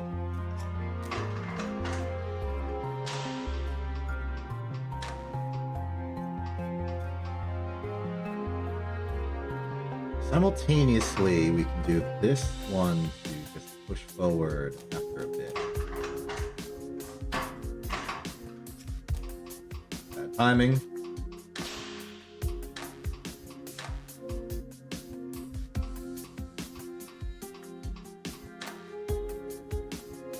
Then from here, I'd like to push these forward.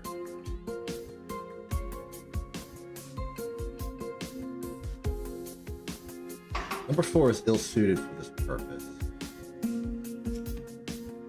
Really, what I want you to do is repeat yourself to a point, then let go, turn, grab, push, push, reset.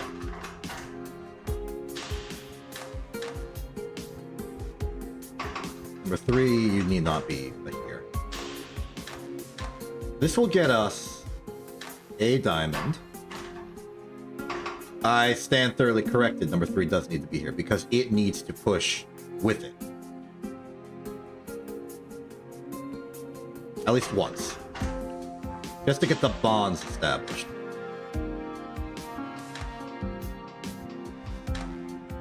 Nice.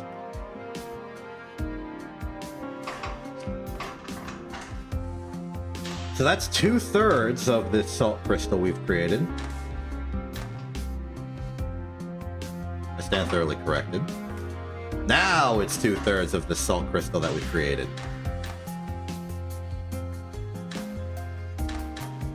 Good.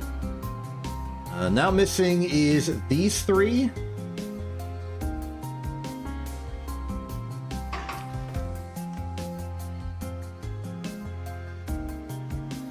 We'll get 2.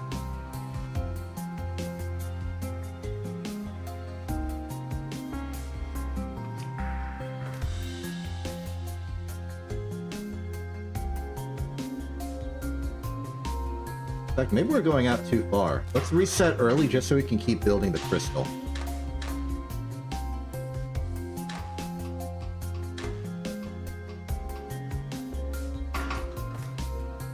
Yeah, like this. And then 2 can go right, forward, forward, reset, right, forward, forward, reset,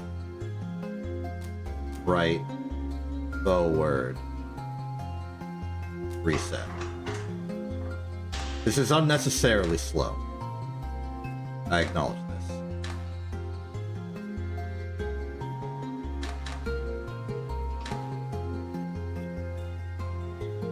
But it'll work.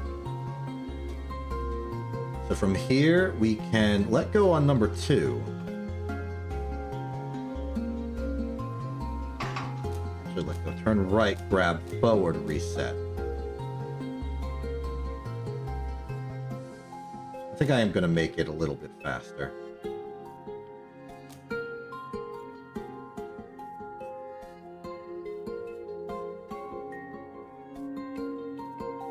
To do that, number 4 is going to take over the role of grabbing this the first time. It will go grab, forward, down.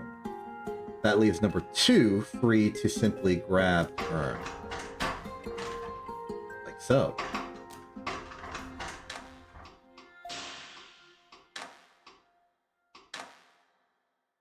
That time it kind of works out. This time, number 4 will be after.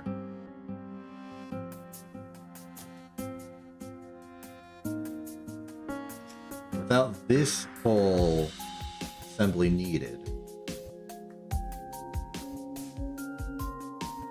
Go straight to pushing forward and then resetting. For speed!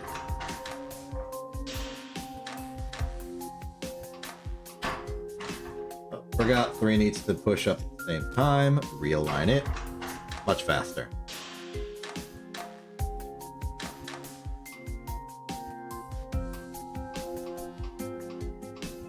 Nothing's happening.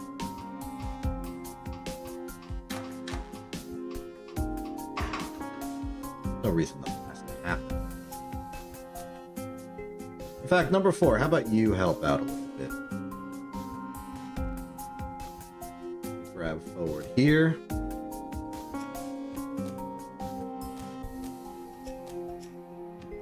No more need for those turns.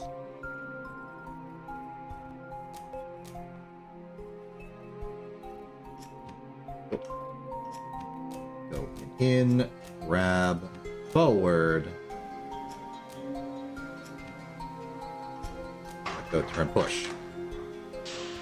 That should be the crystal. And a bit more speed. Forgot to reset number 4.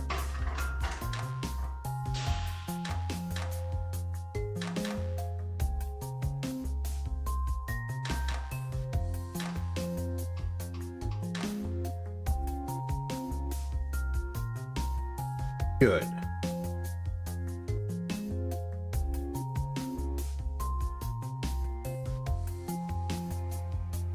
Now let's turn our attention to the top side. It should be pretty similar.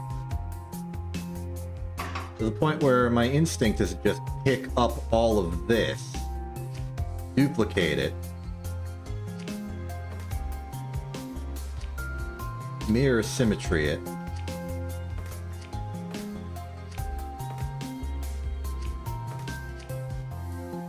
just sort of see what happens.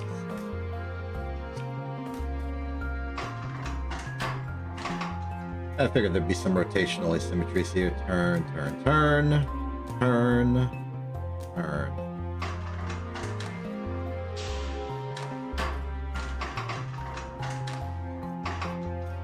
Start with this.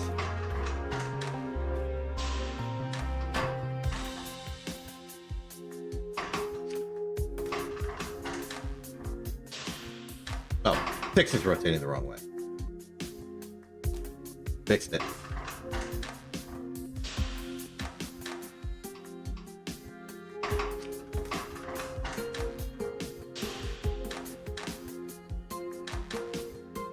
It has just occurred to me that the top side is violating the lightsaber constraint. This is a problem.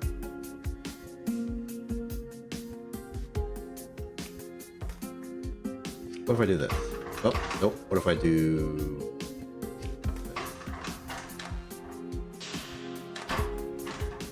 Now 6 simply moves forward instead of turning.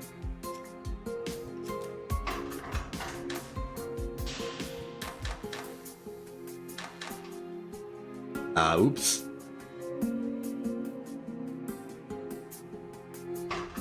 Now let's see what happens.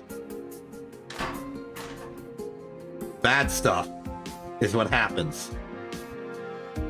So I get the sense that 5, 6, and 7 will, at the point where they would normally continue production, have to stop. Like right there, they need to stop. They must not move forward anymore. Until the bottom half is ready.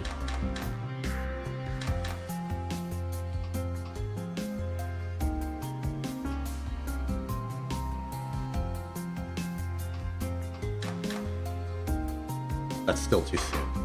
In fact, it should probably wait until the actual final push forward, right here.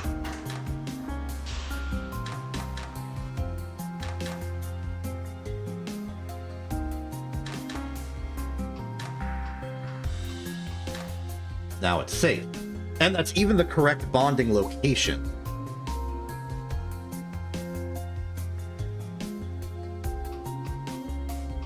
From here...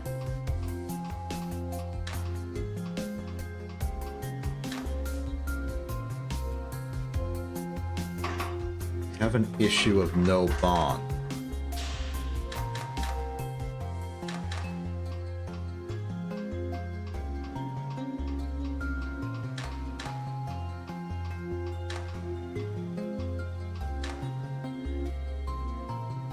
Those are all connected. This is not, though.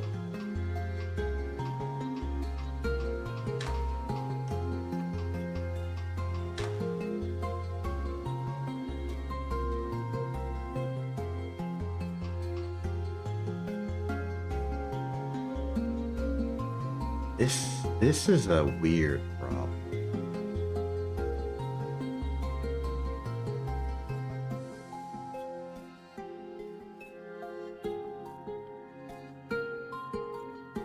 I'm seeing more problems as I go about this. In particular, we need to get this bond to exist, but this bond to not exist, which means this bond needs to already have existed before we got to this point.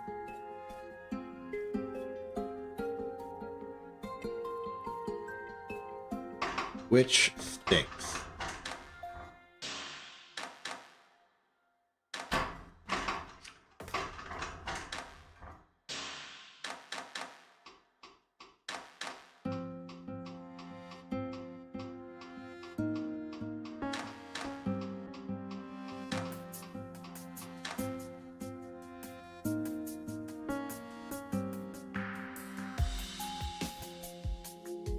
What this is telling me is that we probably want this to overreach.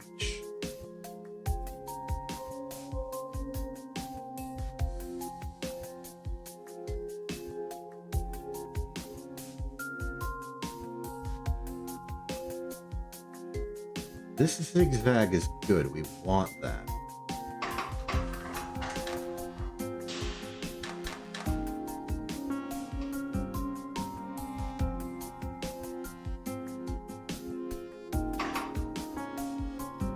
This is going to need a redesign. This is not going how I was hoping.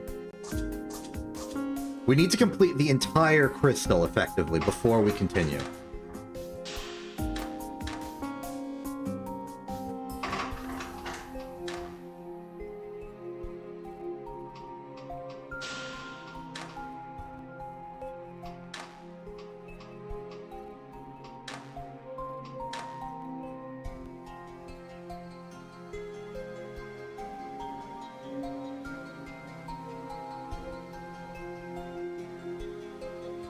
Tricky because we need so much.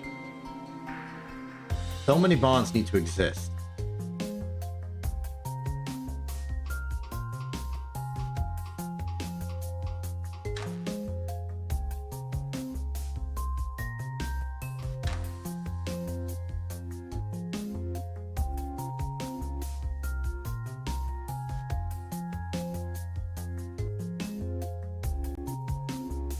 I almost want to do it like the puzzle we just did, with like the whole cross beam.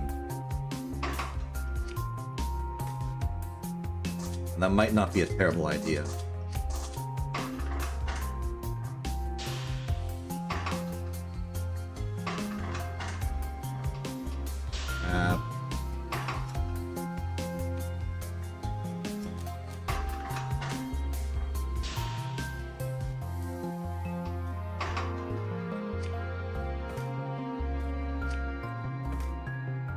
Then we just have a piston feeding in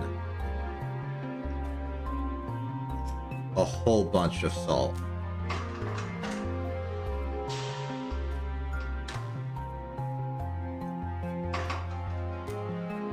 Two, three, probably four will do it.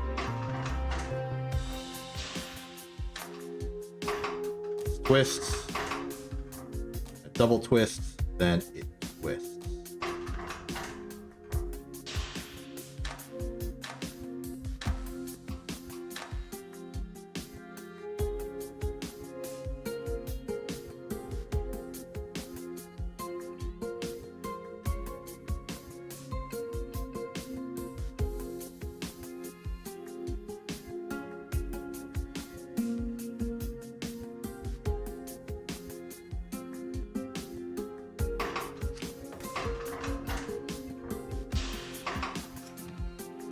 Forward, down on this track. This is gonna get wacky.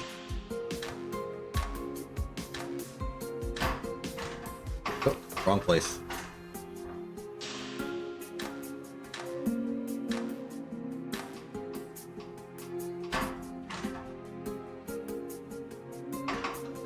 Oh no, 3 should not set. It should.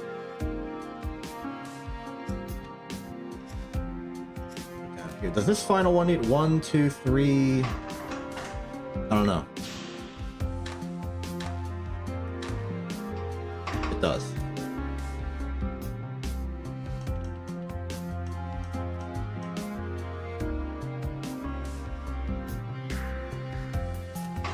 That's the problem. 2, 3, 4. You need to let go is what you need to do. That's the problem.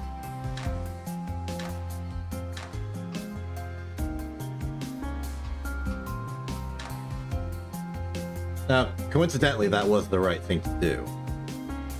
But you certainly didn't know that game.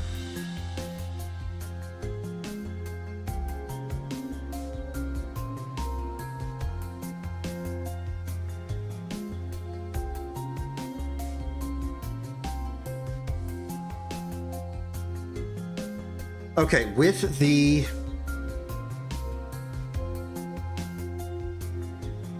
salt skid on this end, I think we're a lot safer to do the things we were doing before. So grab, forward, let go, forward, grab, twist, twist, twist, reset, grab, forward, let go, forward. Just reset at this point. I want to see what this looks like.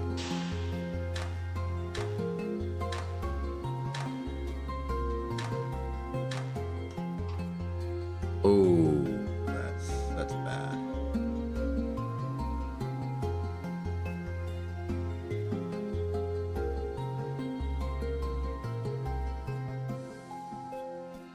How bad is it? It's not that bad.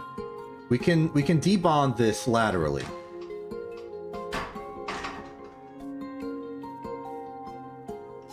Let go, forward, grab, minus.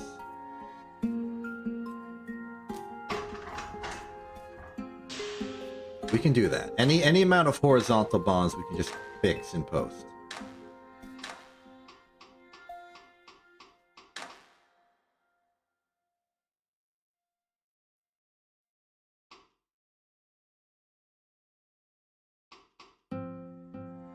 Okay, this is the wrong way to think about it, but I know what we can do now. We can put 2 into service a little bit.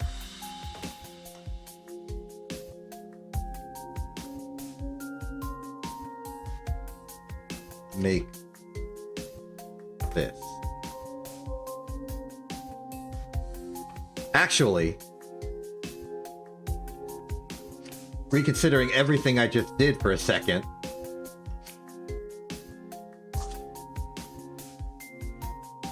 there's a simpler way to do this. Because functionally what we've just done is we've made a spoke.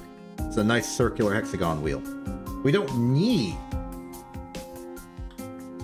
it to be any more complicated than that. So just make that wheel and then deal with the bonds later.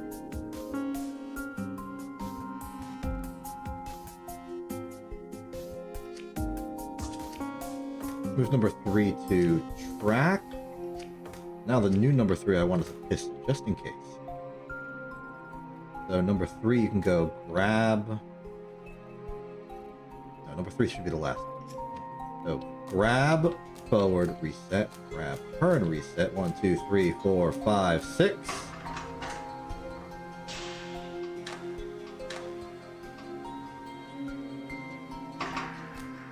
2, 3, 4, 5, 6.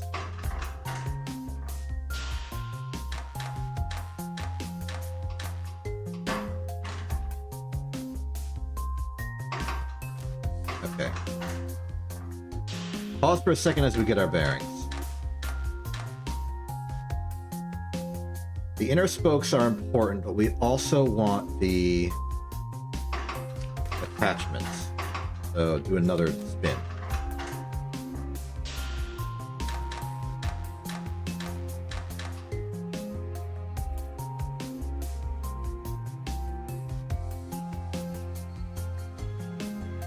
Then want to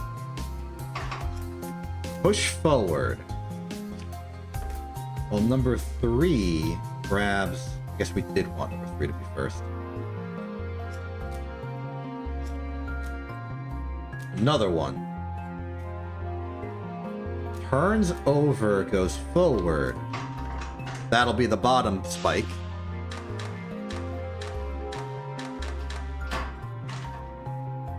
Ah, my mistake. We can set it on there. That might actually be a bad idea.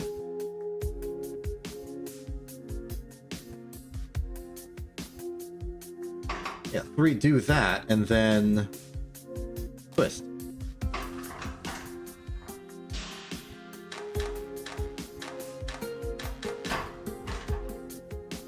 Why are you complaining about this? Oh, because you're trying to still do the rest of it. Yeah, don't bother. You're done.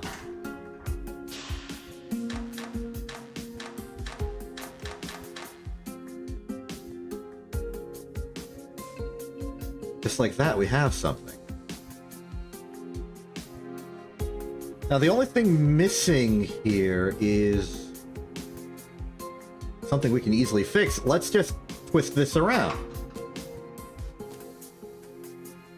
Then have 3, grab another one.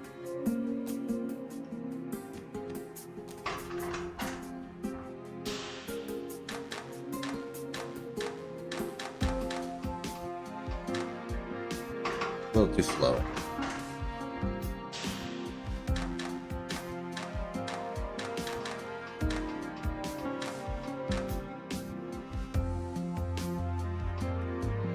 If this works long term, I will be astonished.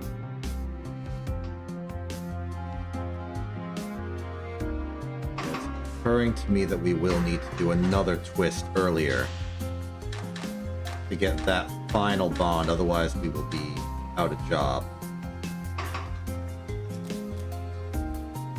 Means this needs to wait a cycle.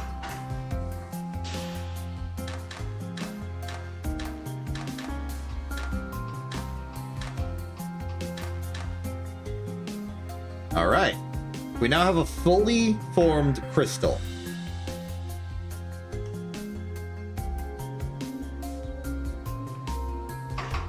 You can let go, pull in,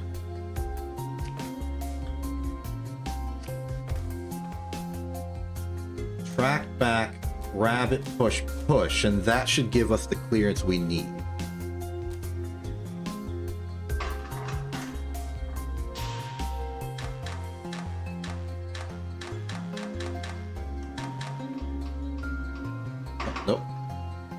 Another back. Thank you.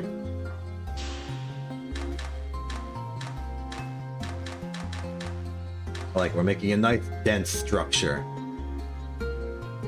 And even here, we could maybe put the unbond horizontals, but I'm going to hold off for a second.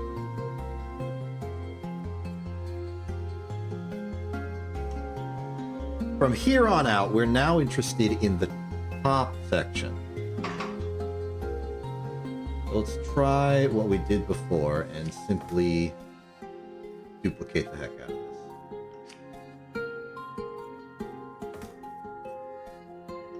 Relative to this, we'll need to be going like that.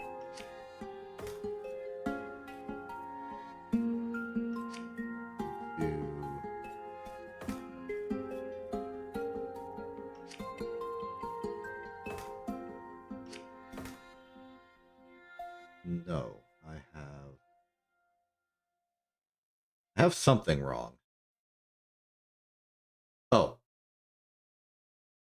Yes, up and to the left.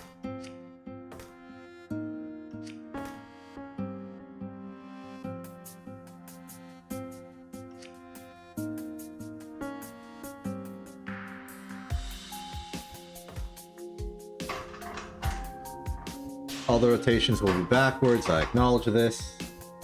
And that way. 1, 2, 3, 4, 5, 6, 7, 8, 9, 10, 11. It's all you. 6. Other way. That was an easy fix. Now for these.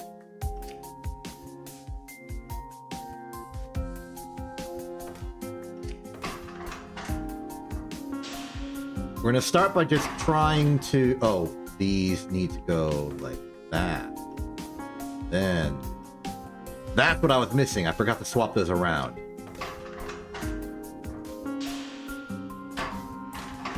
These go in further. So this should be safe to do up to the hexagon step. Now's where the problem... I need to reload the old one. We're going to need to wait on finishing this one because we need to make sure we have clearance because these are about to collide. Yeah, so 5, 6, and 7, stop what you are doing here. Not to imply that 7's doing anything anymore.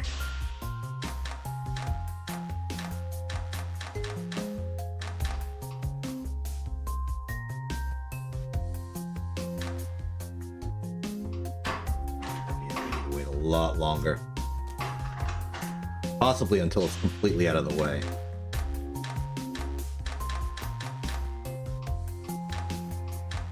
Actually, it's worse than that. It has occurred to me that we are violating the constraint once more.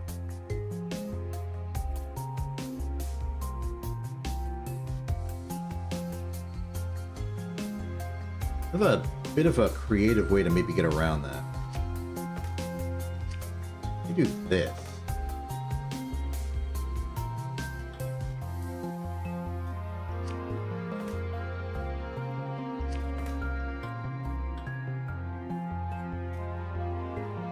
It's not actually solved the problem.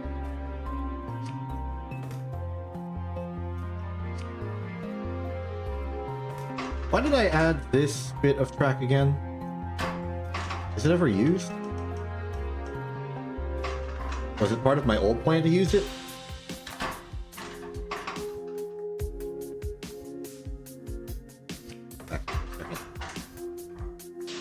Okay, acknowledge the fact that we're violating the constraint for a minute. Do I ever use this? No. So why worry about it? In that case, do that. This doesn't need to exist. Call it back to here. Now we're in the lines. It does mean number one, we'll have to change the approach, but number one changing its approach is fine. Number one's got room to change its approach. So this will instead be forward track reset. Easy fix.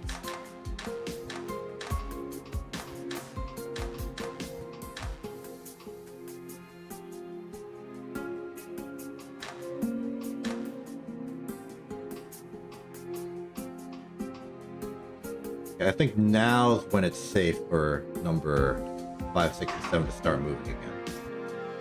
Let's mark it there, just arbitrarily.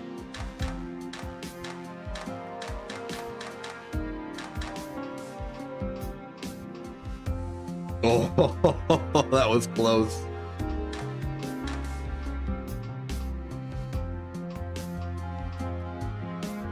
Ooh. Like that mesh. Like that mesh a lot.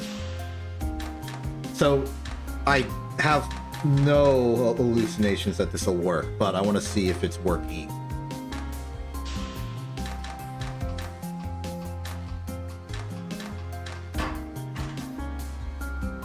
I feared this might be the case. We need to get these to push back further, and how we're going to do that is not clear to me.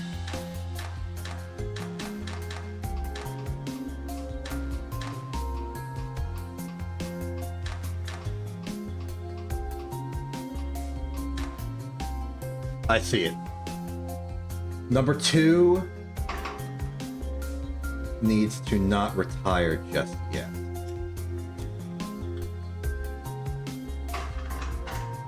How does number 2 end? It ends fully extended in this position. Is good for it. So I go, it retracts. 1, 2, 3, 4. Go 1, 2, 3, 4, 5 even maybe.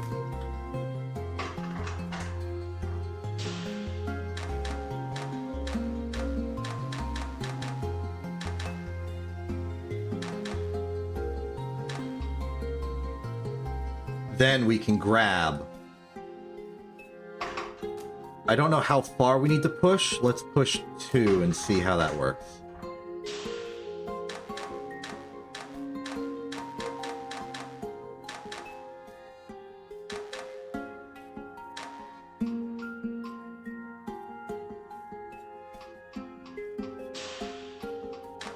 You may be worried about getting these 2 attached properly.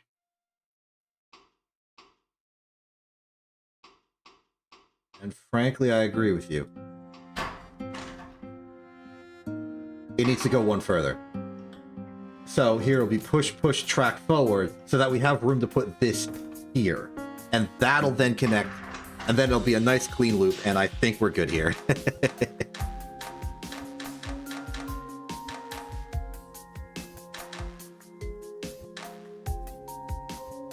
What in the world, number 2, did you just do? Oh, I tracked backwards instead of forwards. Right, this is a non-standard thing. I usually have plus be the direction of not the starting position. It just so happens that things got turned around in this puzzle. But there should be plenty of room for this twist to happen, then it'll push forward right into position. Beautiful. Oh, before we forget, lest we be stuck forgetting,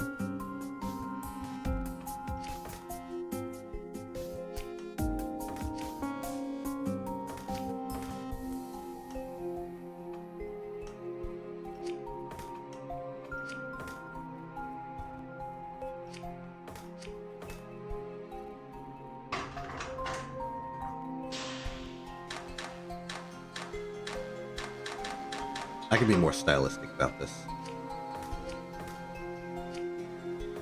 Check this out.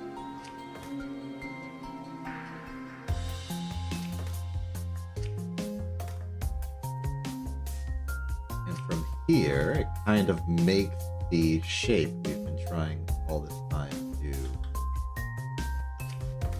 respect.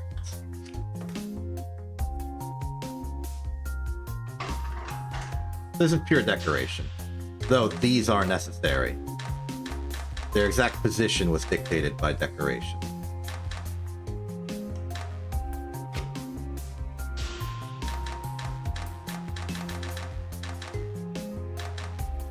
Bit of a shoddy lightsaber, if I do say so myself.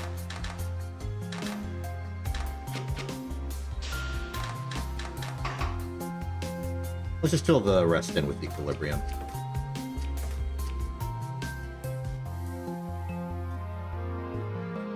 Oh.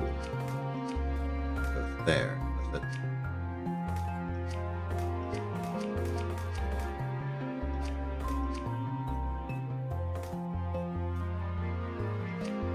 Then as we get to the back, we can sort of solidify.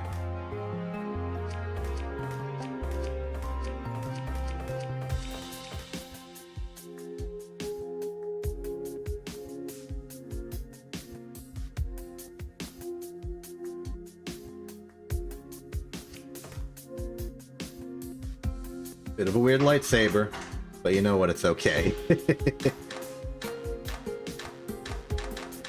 Oh, you know, I got an idea. Let's make some little conduits here.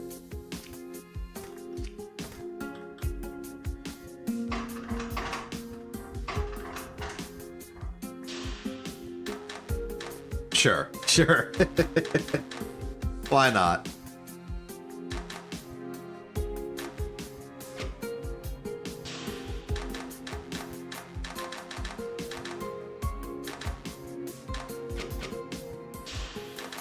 You just got lightsabered.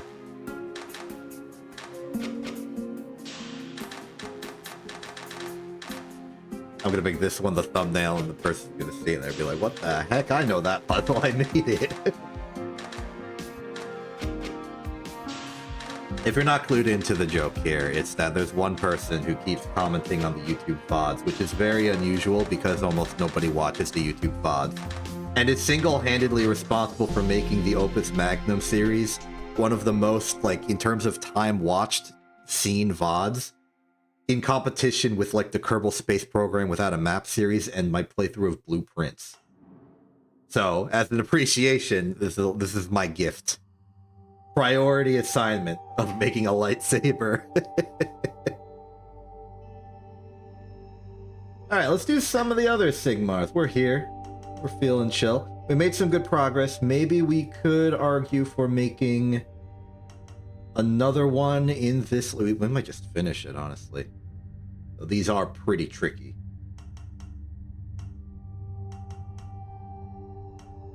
Let's just start simple. Sigmar's Garden 2.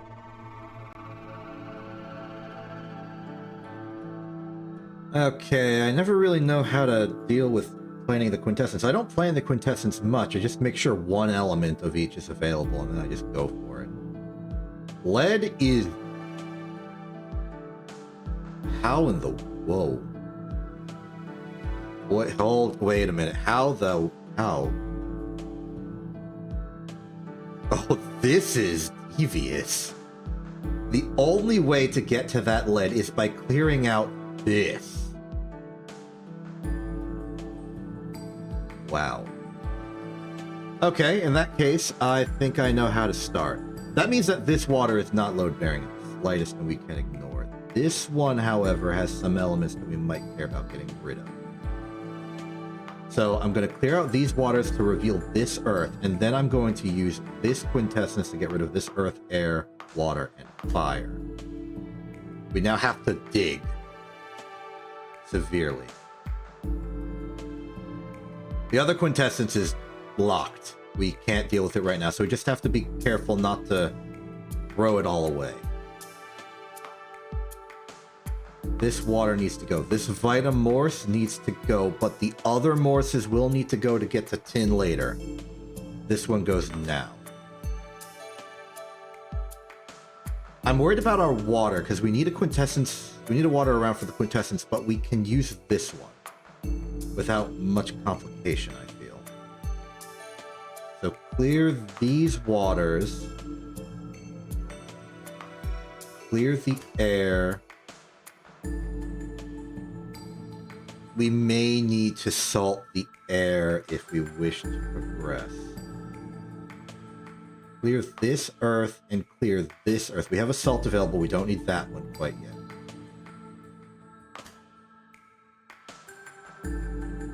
Salt this air and pair these fires.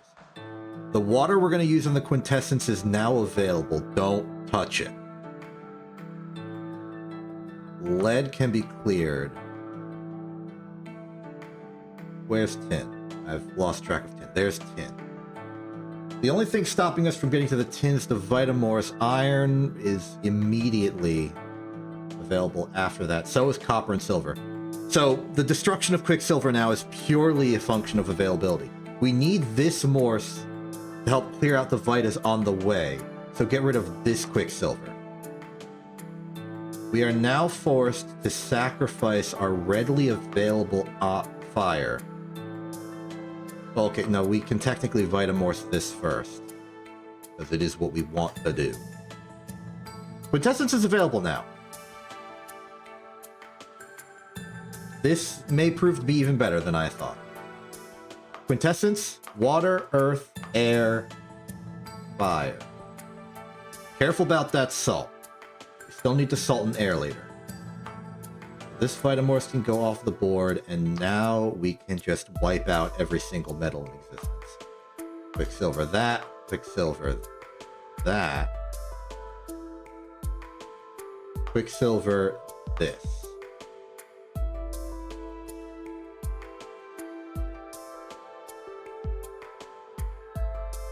I really want to salt to clear this air to get the last one, but I'm kind of forced to do this backwards.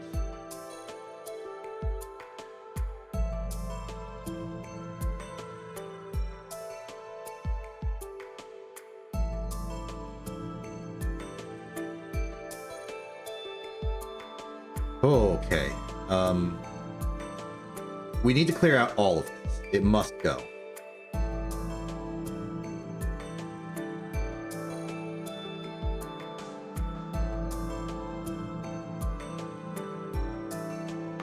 I think we need to pair the air.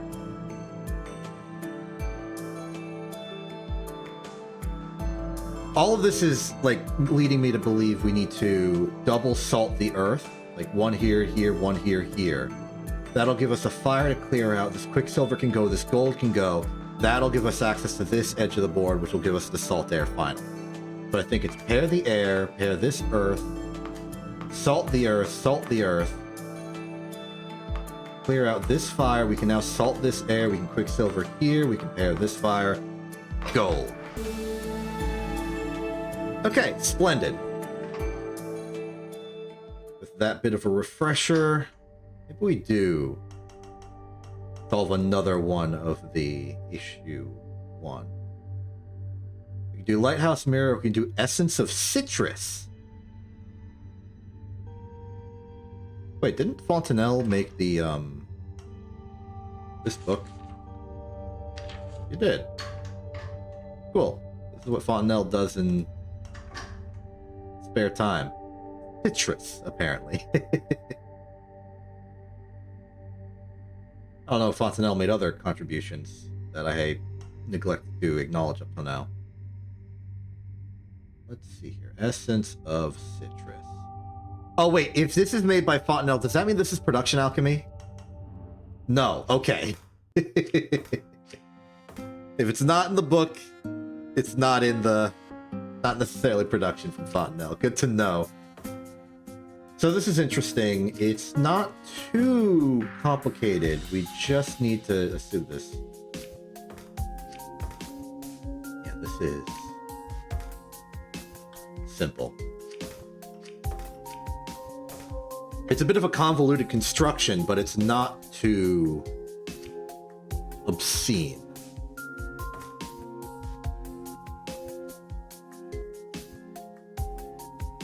In fact, one could argue we could do it in 2 parts. Make a sort of zigzag here and a zigzag here, and then glue them together.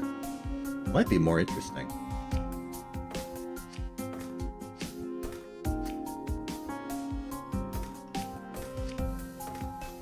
Matter which one we grab for our salting needs. I'm simply going to take this water. But then outside of that, I want these to sort of act as like a feed tape almost. We're going to pull these out in whatever order we want and then just assemble the snake. So for this, I don't think there's any harm in preparing the Vita immediately. Save for the fact that I need to actually salt it somehow. A little bit of a snag there. Can't just turn anything into Vitamorse, you have to salt it first.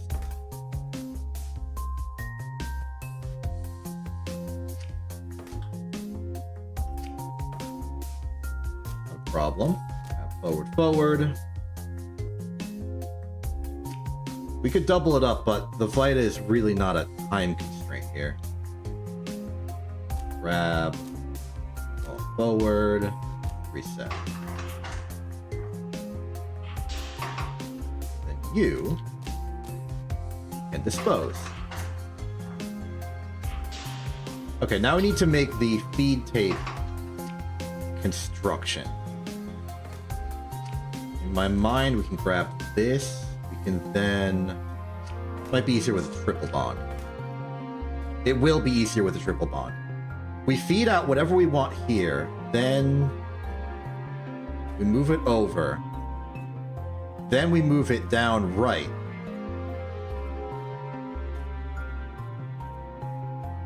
And that's our construction. So to manage that, we're going to effectively hold it from the back end and just go like, Well, we're going to have to go then like, then, well, the last one can detach and then we just move it like sufficiently up for later. And it won't be from this, because we'll be pushing in earlier. It's okay though.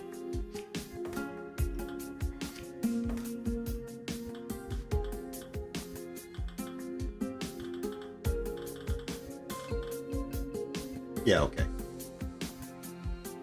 So in terms of the feed tape, the first thing we need is an earth. Let's give us an earth feed in.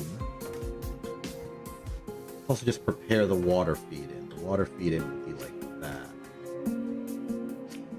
And then finally the Vita feed in will be tucked away back here. Track forward. So, in order for at least number 1, it will be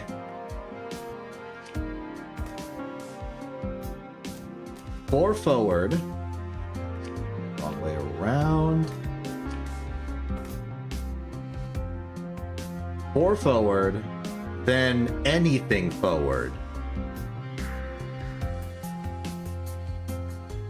Awkwardly, I would have liked it to be 5, but actually 5. 5 forward, and then 5 forward again. And then 6 forward. All the while from here, we grab, pull back 3 times, and then here.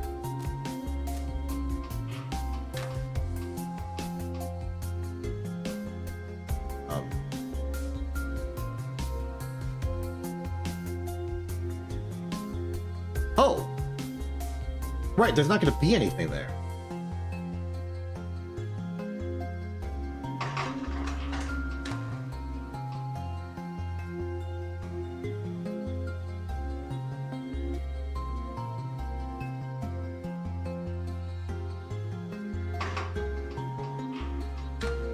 So in truth, what we want is grab back twist.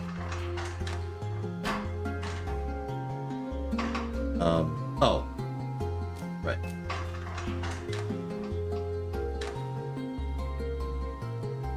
And now number 5's too fast.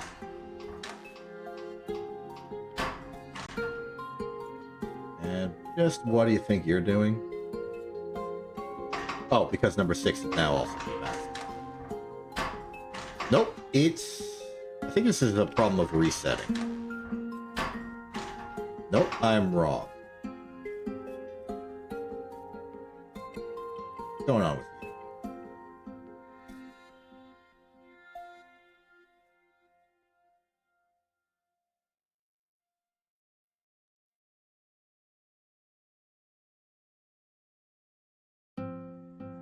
Why did I ever put this instruction in?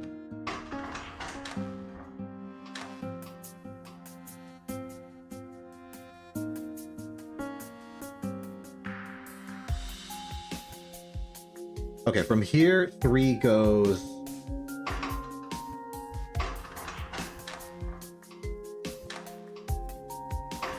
twists it back up and then goes down again.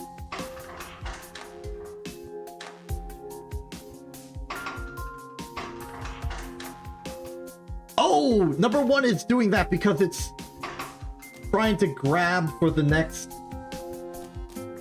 salt. Which means that for this one, we really should do this with number 4. No, it needs to be number 5 for that one.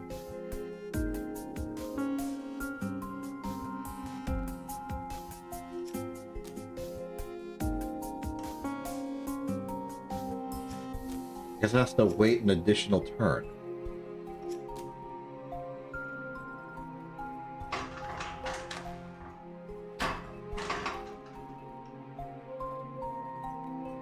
Two additional turns.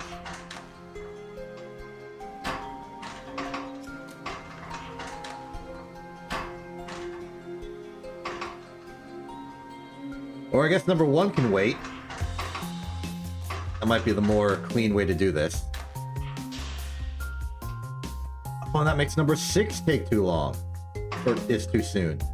Number 1's not even done.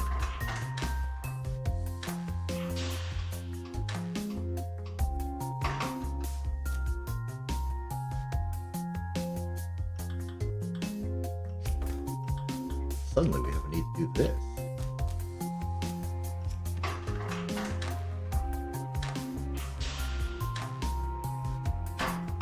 Oh no, that's the wrong one again.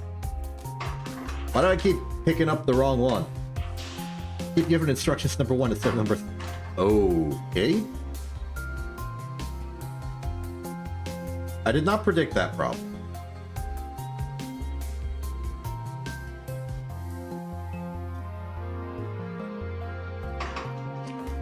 Oh. That should fix it.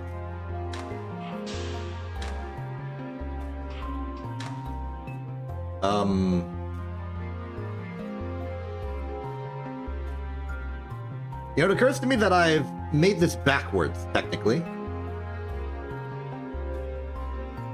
Because this part was supposed to be the bottom.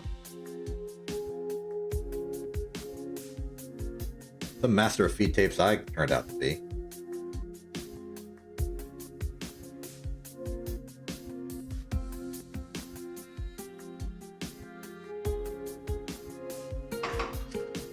That's fixable, though, actually. All I have to do is twist 3 times.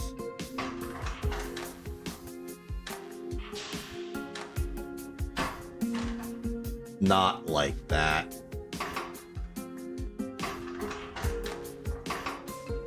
Left, twist, twist.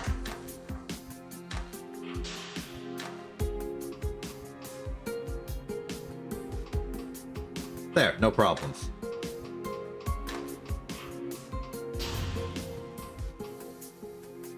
Okay, so back to phase 2 of this is going to be a lot of this just again. We need to be careful because the order is now different. If we've gone for this, we have not gone for that. If we've gone for this, then now we need to make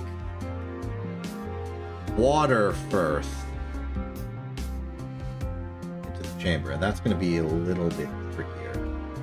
Since number 5 needs to do a grab, push, reset here.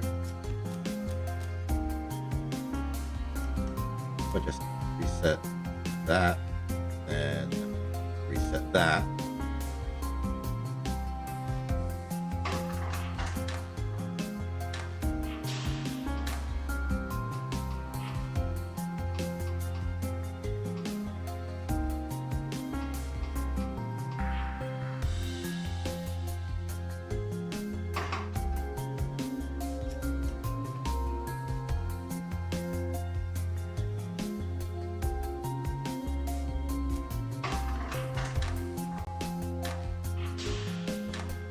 running into a restriction on me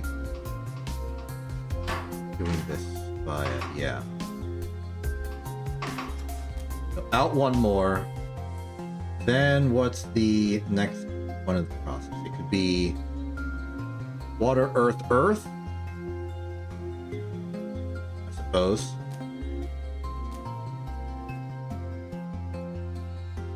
And then number 6 again.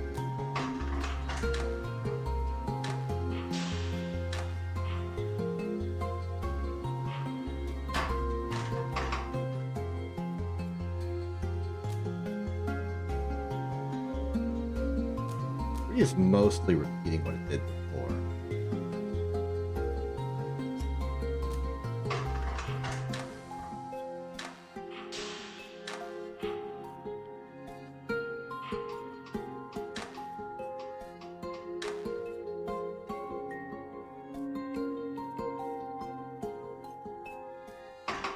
Four needs to do the same, like 1 step delay as before.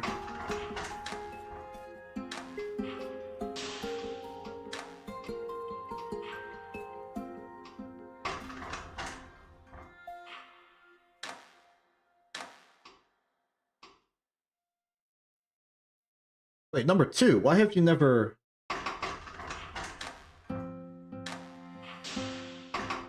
Oh. Classic off by 1 issue. I fixed it. I have not fixed it. I fixed it. Well, that resolved. 1 too early on number 6.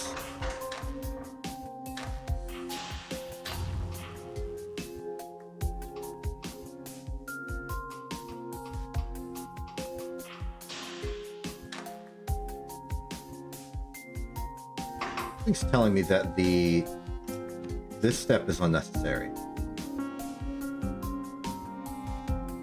And that most, if not all, of this can be moved back by 2 commands.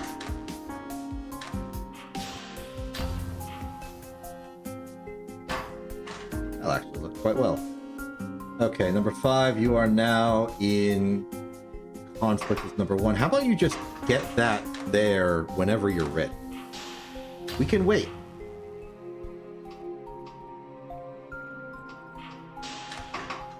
In fact, we can not wait a lot. Do this, huh? We don't have to wait that long.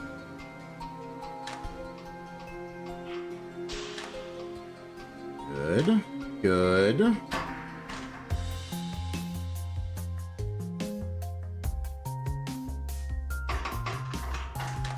And watch this go through for a second. That's fine.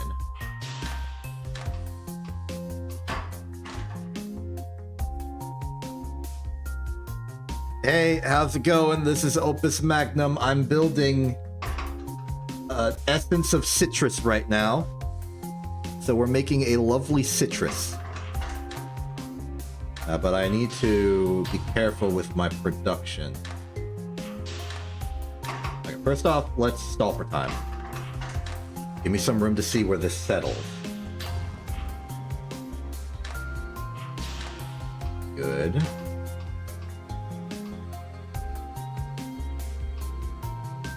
Now from here, if we grab it and go up and up, it will not connect as I want.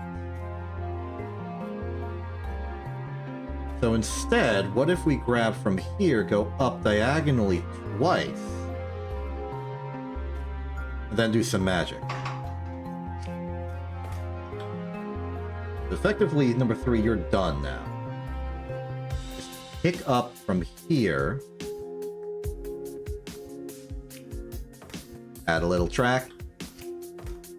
Up, up, turn, turn, and that should be enough space to fix any particular salting problems. You gotta add some salt to make citrus, apparently. Yeah, don't ask me why that works. It's just... that's just alchemy for you. In fact, given what I'm seeing, we could put the salt right there, and then a bond here. That'll do it. Then we'll wait to see how this settles. Ignore it. Left. Okay, so that would put a salt right here. Let's keep that marked.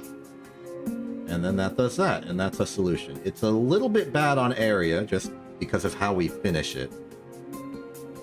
But it's not too bad. I like this. So, cancel you. We want a salt right there. Rotate this over to look like that. Number 7 can reset. Kill our daylight savings time. And run it. Don't have to worry about the Oberon breaker. Just let the citrus run.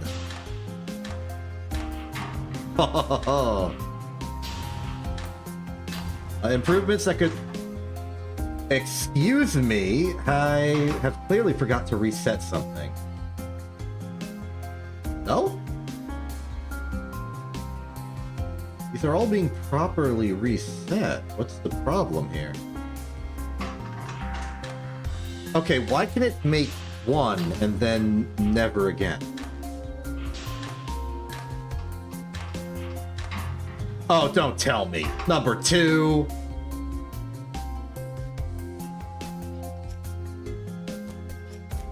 I never fixed it at all. Oh, okay. I solved it now. There we go. Okay. We've done it. We've created essence of citrus. Not a very elegant solution. I think we did a lot of decent configuration over here, but we kind of phoned it in at the end, if I'm being perfectly honest.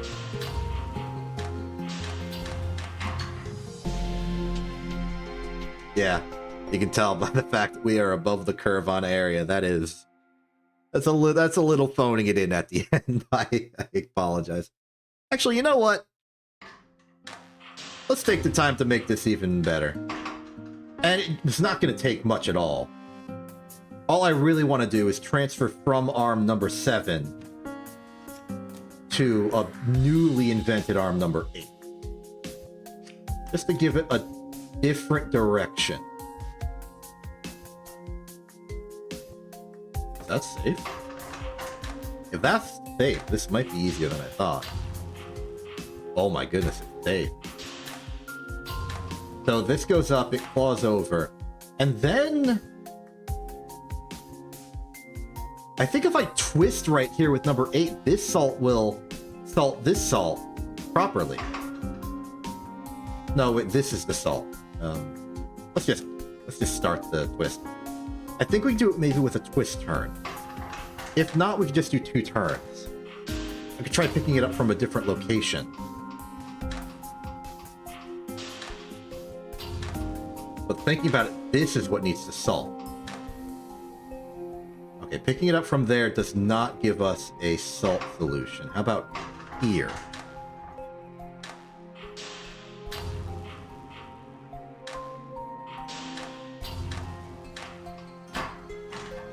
That just slaps us in the face.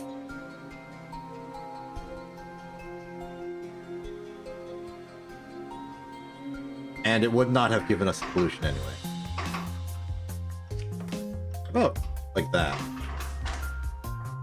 Yeah, it makes number 8 a little bigger.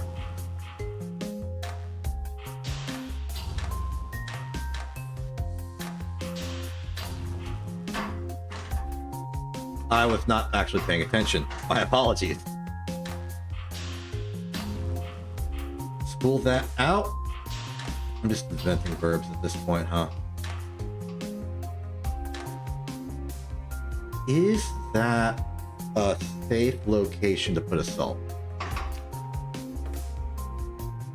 If yes, victory might be closer than we all imagine.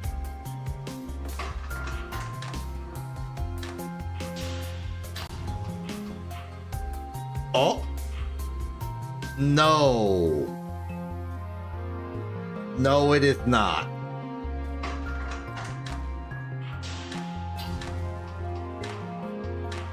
That is not a legal salt location. Well, whatever. Maybe we forego this and just go back to the double twist idea. It's not much extra area to do.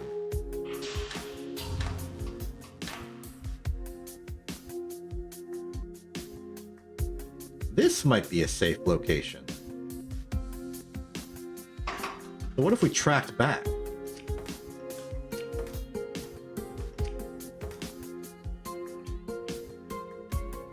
And then twisted. Or not twist, but turn. And we're picking up from here, so it would go back and then that, so... maybe? Don't forget to reset.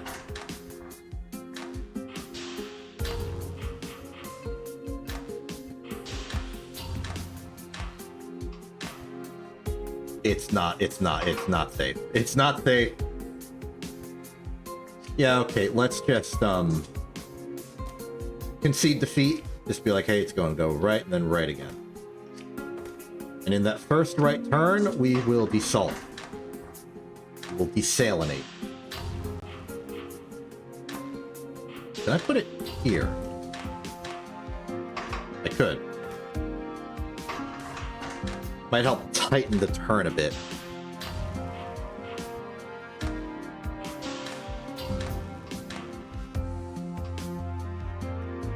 Okay, so we want the salt is here and here. Oh, come on! I really do not want to make it easy for me.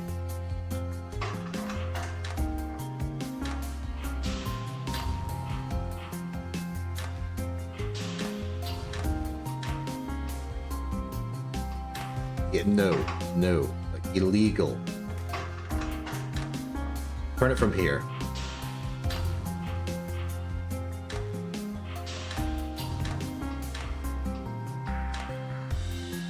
Oh, that just hits it. Perfect.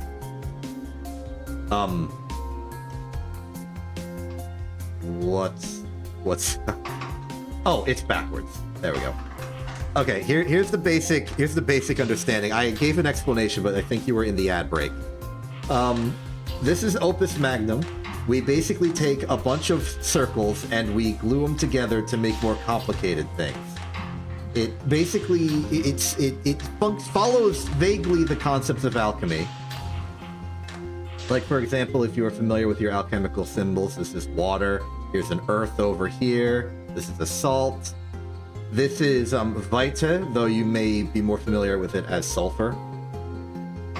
Quicksilver and the metals are also around, and we're basically just building a bunch of arms that can pick up, turn, rotate, move along tracks to assemble the thing we want. And the thing we wanted right now was the essence of citrus. Let me go to like a simpler one as an example. Something early in the campaign. So like here we have some fire and some fire, which I've put here, and we want to make this stick, which is ostensibly rocket propellant for rockets. So what I'm going to do is I'm going to pick up this fire with this arm and move it over here.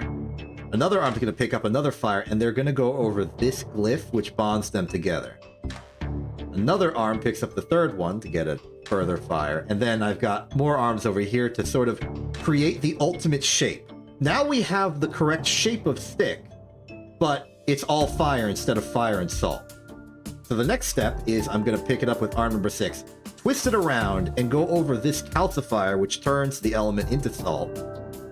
I'm then going to rotate one more time to get this end to hit this saltifier. Then this arm right here is going to pick it up and push it into the exit. And then just lets it ride.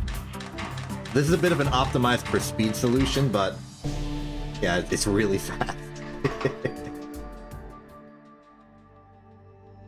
That's only because I was trying to like make it really fast. Some of the simpler things, like here, have some water. We put a water here, we turn a water into salt, bond it, we now have the water shape, dunk it in. And then it just goes.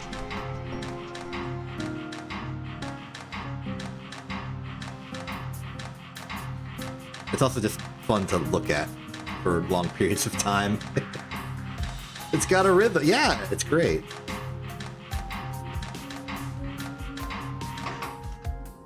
So we've beaten the campaign, and we've beaten the bonus expanded epilogue campaign, and we've beaten the DLC campaign, and we've beaten many pages of the bonus journal.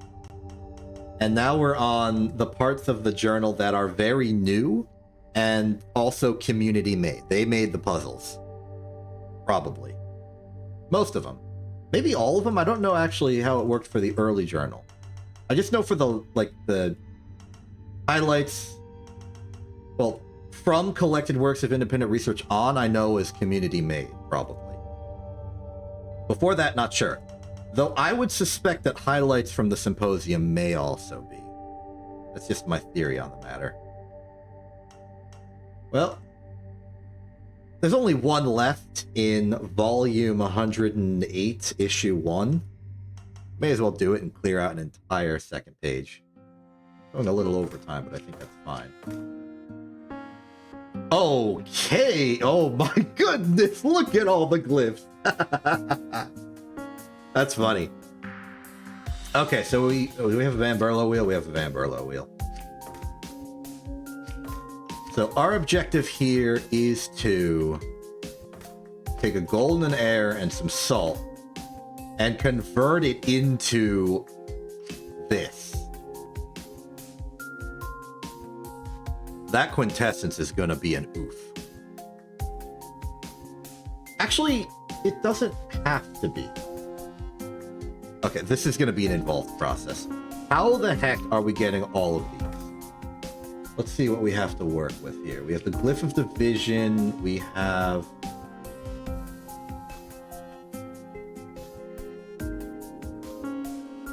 Why are they giving us the... Oh! Oh, that's why they're giving us the Glyph of Projection, because they gave us the Glyph of Rejection. I see. I see. So, how in the world? At the bare minimum, we're going to need 2 golds. That's undeniable. But to get... So, 1, 2, 3, 4, 5, 6... If we split the gold in half, we would get 2 irons. Which we don't want. Kinda. We do not have the Glyph of Refinement, or whatever it's called. Which means we're kind of on our own.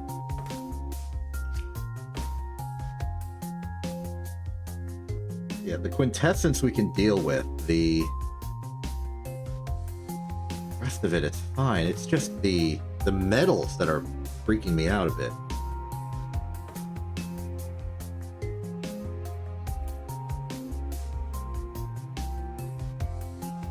Okay, well, the simplest way to do this process, I think,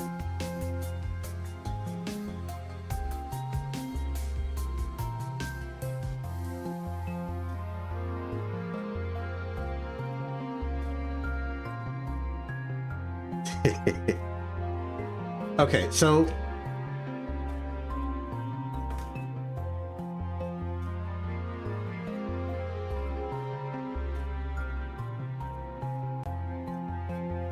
oh, even worse, we don't even have the Oberon breaker, so we can't get rid of stuff. Which means that whatever we do here, we're gonna have to do this with like precise math, and this is scary. So I think I see it. 1 gold makes 2 iron. So let's say, like, we cut a gold in half and make 2 iron. We do that, we have 2 iron. Then, the next goal can... We need 3. We need 3. That's the math. So I'm gonna do a little representation here of the metals, because I can't just, like, put metals down. So lead, tin, iron, copper, silver. Lead, tin, iron, copper, silver, gold. Okay? Here's our like hierarchy of metal here. We have any number of gold. You appear to have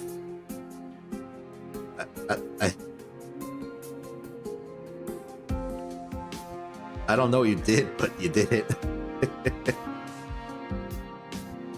Okay, so we have as many gold as we want, but we need 2 silvers and 2 coppers. So 2 silvers and 2 coppers is 2 coppers, 2 silvers. This is how much stuff we need in terms of like metal refinement. So this is 10, 18. Now a gold is 6.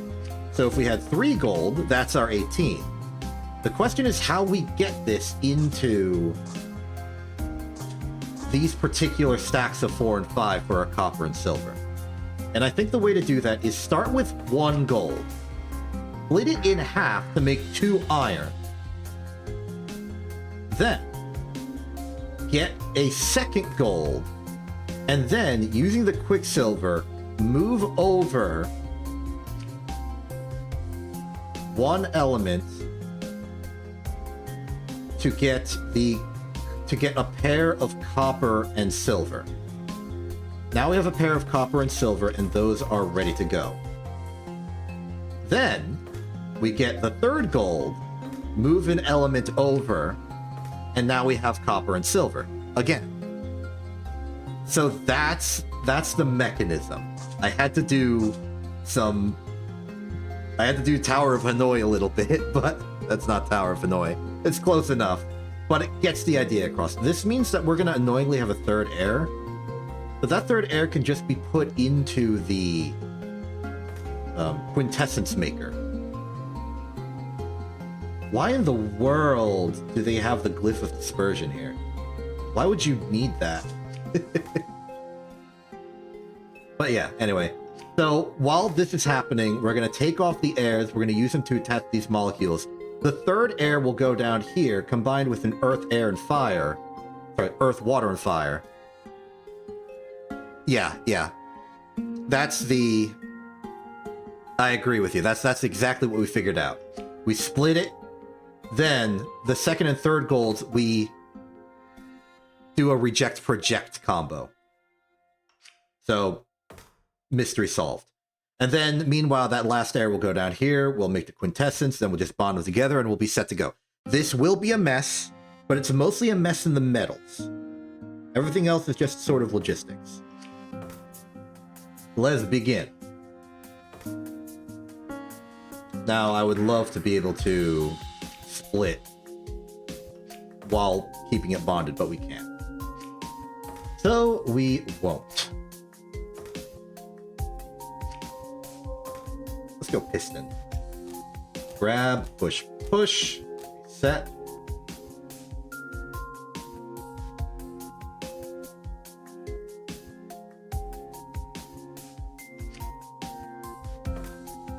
I'm gonna do my like iron factory down here, so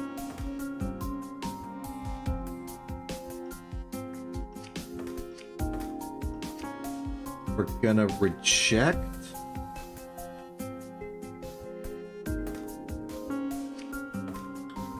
doing the movements here.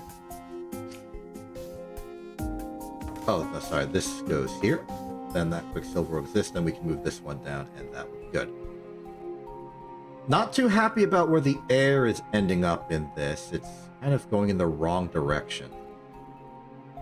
But one convenience is that once we do this, the air will... Oh! What if this is the air that goes into the quintessence, and we do the quintessence up here? That would make that make sense. Because then the... don't even have to separate it. We don't even... this is the only debonder we need. The rest of them can go straight down. Because it just becomes a silver in situ. Beautiful. Absolutely beautiful. Okay. So, there's our split. Now we have iron. Next up is grab this, go down, and then let's say we do like a little twist. So then this will reject the gold, downgrade it to silver, turn here.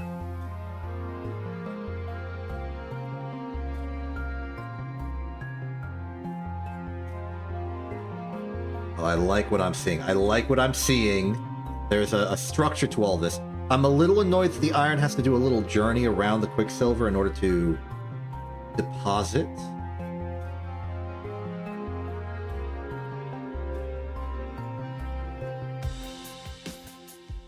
But it would have to deposit onto this side anyway, so that's okay. Flip this around. These landed here. I would love to be able to pick them up. Wait a minute. Yes, I can. Hexagon! To the rescue. We will be able to pick up both at once.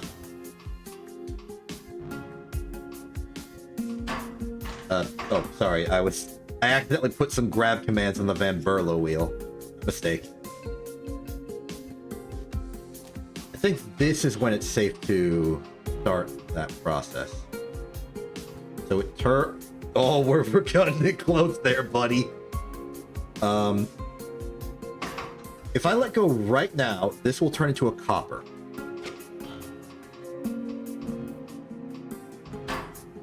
And this is colliding because this is accidentally looping too quickly. Buy us some time. Very good, very good. There, now we have a copper and the... I'm just trying to make sure I have the right chirality here. We want it to curve... Okay, assuming the silver and copper are where they need to be, the air needs to be here for that chirality to make sense.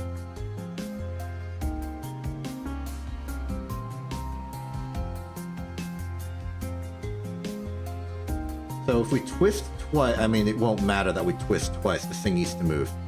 If we turn and then twist to get this down here, we can put a bonder here and have this move sideways. That'll do it. So another twist, well, another turn then twist. That's good. And then we can simply pick this up. You can reset. And then repeat this process. You repeat this process. In the meantime, we need to make a slight detour to move the other iron into the spot the first iron was in. But that's easy to do. And it's something as simple as picking up alongside number 3 and then reset. That gives us our assembly line. And from here, once this lets go, we can... There, I think, yeah, because this is being upgraded, it's not being created. So pick up, turn, I guess turn again, reset. This is at the part where we have to start thinking about the quintessence needs to have gotten here at some point, which means this air needs to go on a journey, probably to down here. So let's just say like a big old 3-arm comes in and just goes, wee. Let's even set it up so that the quintessence is built on this spot. So while all of this reductive alchemy is happening, reductive metallurgy, we make the quintessence. I just want to see it working first, though.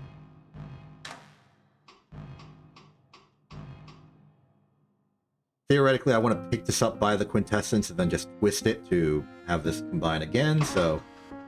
Let's mark our intent with that. Number 5 will need to repeat here.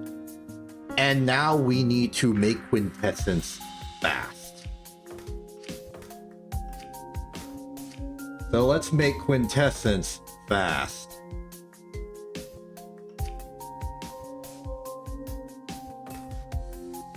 Order doesn't matter so long as the Van Berlo wheel is operating, and we know that air will go here, so we do have to keep that region clear a little bit.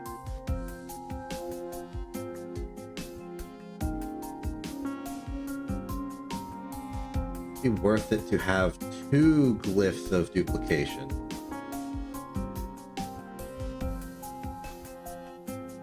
Actually, the air will arrive pretty quickly. Because the moment it gets to here, we can pick it up. Move the Van Berlo wheel close to where it's relevant. Turn, turn. Turn, turn. Reset. Okay, so it's there.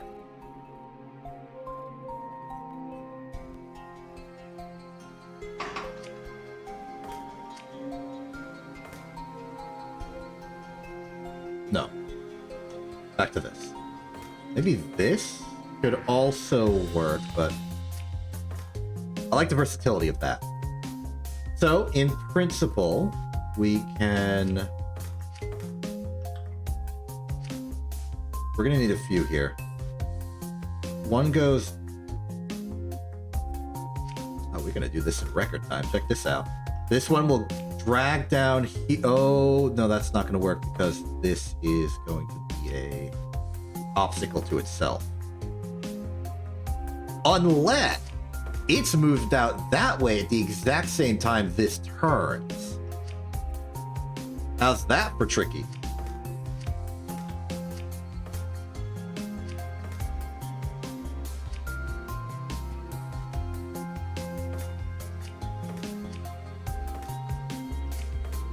Okay, so the math for this should be pretty simple. Grab in, grab up. You need to wait once so that you're in line with when this moves out.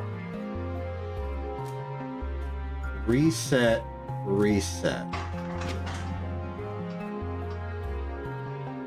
Pretty good. Now the Van Berlo wheel needs to twist over 3 times.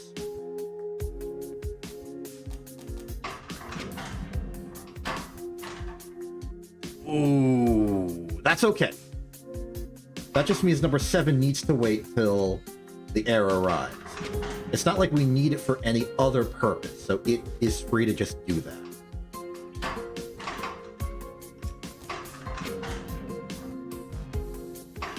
Can we save a frame on that? Yes. Okay, now we just need the water, which I have prepared in advance. Tragically,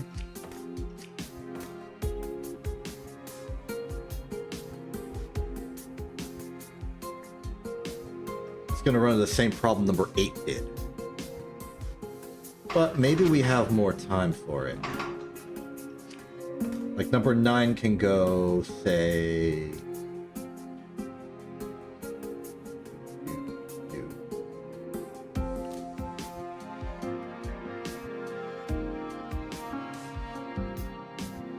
down, make it a piston. Down, in, right, up. Reset. Okay, number 7 is now going too fast, and we never got a chance to turn it into water.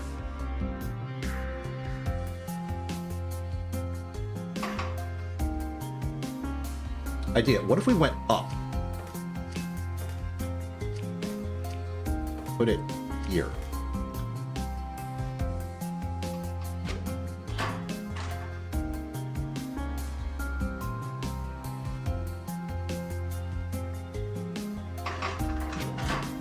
Oh, we're just actively sabotaging number 8.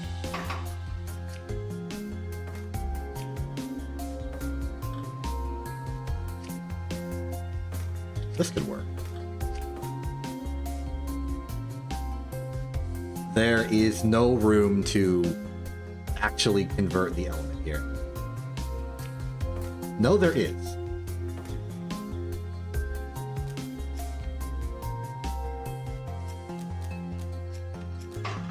Like that.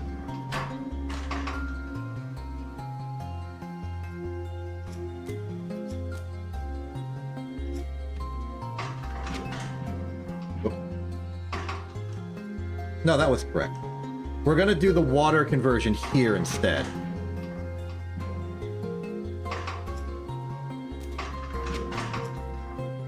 That only requires 2 turns.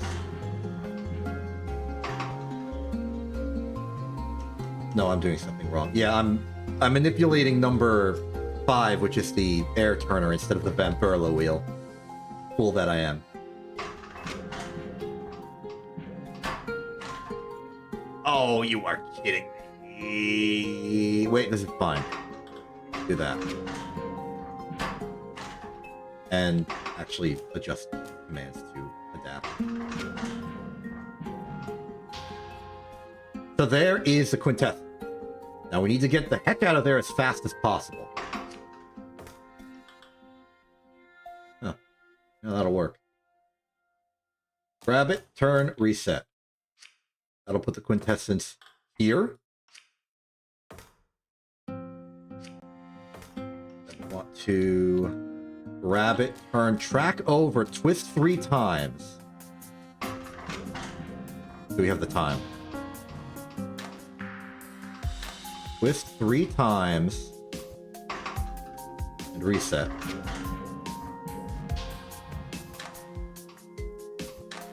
Looking good in that respect. Then the last one comes in, and we simply need to deposit it in a nice and safe receptacle. Move our receptacle over. Now, where's safe to move it? What?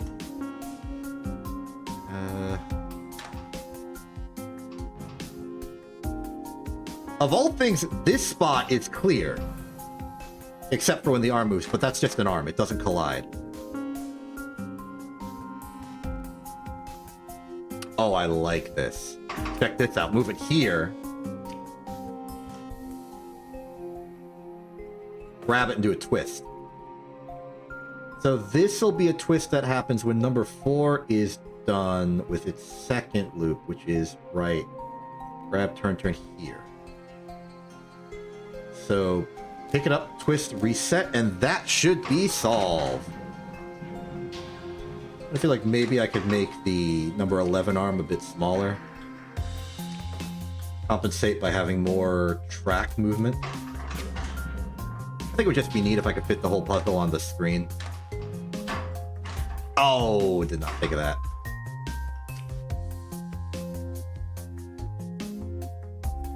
But hold on.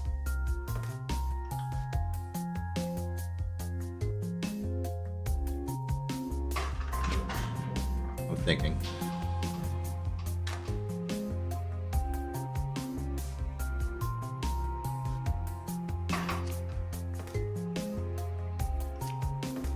What if something like that?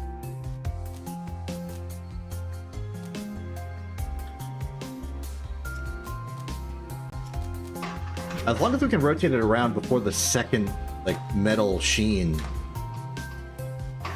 happens, we're good. 1, 2, 3, 4. 1, 2, 3, 4. Where do you? Yeah, we got time.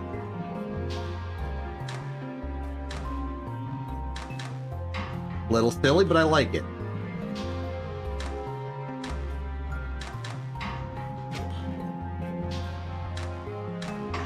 Cost-saving measure, I just noticed, is number 9 is not doing any piston activities. So it doesn't have to be one.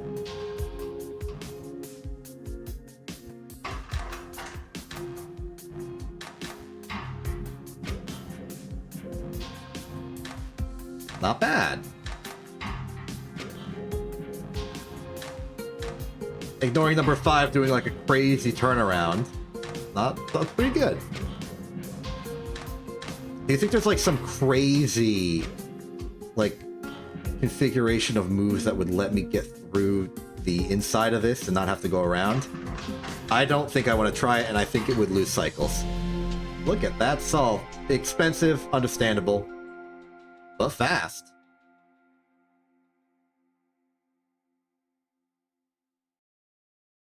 I like how the cycles and the area have the same digits.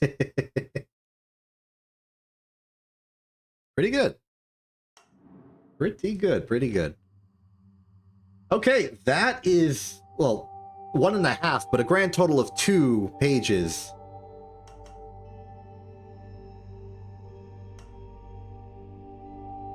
Completed. So today we have finished the entirety of Collected Works of Independent Research #1 and the second half, quote unquote, of Advancements in Nautical Alchemy. We have also, in our own time, completed 1 workshop puzzle in the lightsaber constraint, and well, the only Sigmar's Garden we're missing is Sigmar's Garden 3, so let's do one of those. Ooh, I'm liking the configuration for this one. Very pretty. Here's a lead, here's a lead, here's a lead. That tin's in the way, so we have to come in through that way, which means we're gonna have to do an early salt, which is sad. Here's the final lead, which means we're gonna have to cut through this way. And interesting enough, our first move is forced. Here's a question. Will we have access to any fire in the immediate future? The answer is no.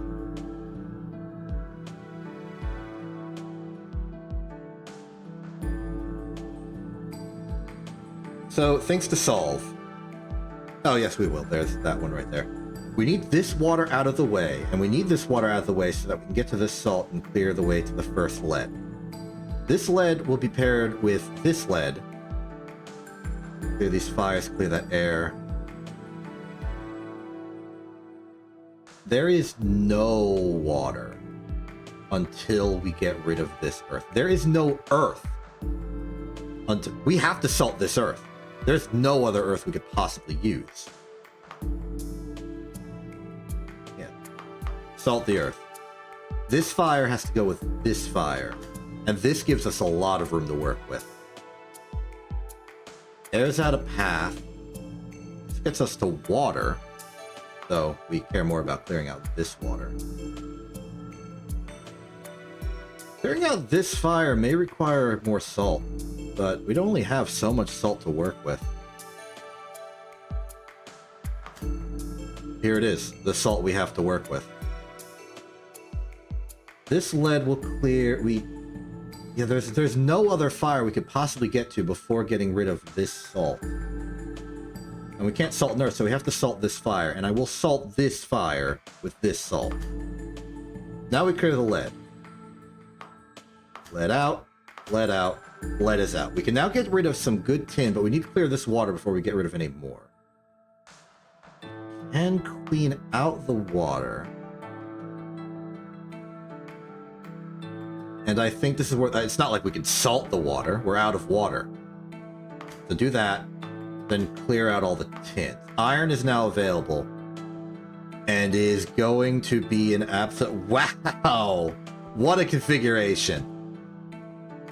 Essentially, we need to clear all of this to get to the back iron. So that's interesting.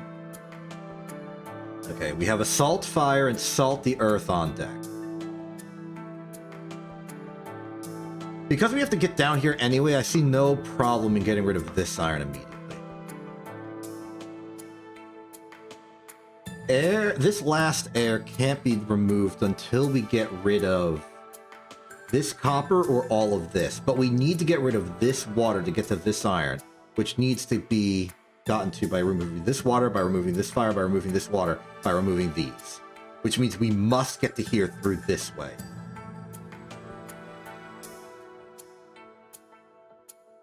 What a shame. Okay, let's clean the fires out. We can now get rid of every air in existence. Air is off the board. We can now remove these earths, which then gives us this water to clean out this water. We can then salt this fire. We are now back at fire equilibrium as it goes off the board. We now need to salt one earth, but we're actually in a position where we can just remove the earth cleanly. Ah, frick. Well, we're stuck.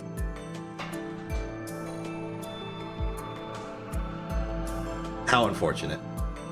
Okay, lead's here, lead's here, lead's here, lead's here. We're gonna have to get rid of that salt to get rid of that lead. I think getting rid of these earths is a safe action. Getting rid of these waters gets us to here. Getting rid of this air will give us some room. You can get rid of this lead easily. This air is going to be stuck there for a bit. Thinking on the tins coming up soon, this tin's going to be the most painful. We're going to have to cut through going this way. I think we want to salt the earth.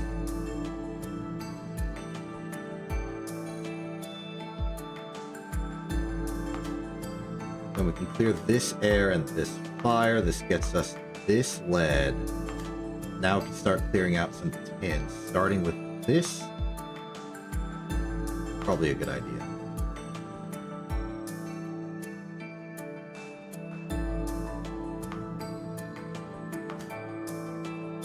I'm starting to realize it was a bad idea. I think we need to, like, double down on salting the earth. Like, we salt this earth, and then we salt this earth. This gets us to the tin. The irons go off the board for free. Copper's not load-bearing, so let's just leave it for now.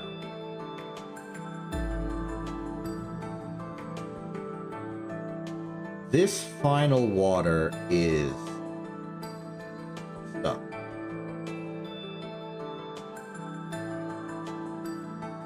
It's stuck behind this copper. Yeah, okay, it was a good idea to leave those coppers. Because we need to get rid of this copper in order to clear the way to get rid of this copper. Because we can't do it this way, because the waters will lock us out of a solution forever. I'm glad I caught that. So, double clear the waters. Get the copper away. Earth is out. Salt the earth. All salts are now off the board. Clear this fire, which clears this copper. Silver goes off the board for free. Water is off the board. Air is off the board. Fire is off the board. And gold. Okay, good. Got a little worried, but we maneuvered. All right, great.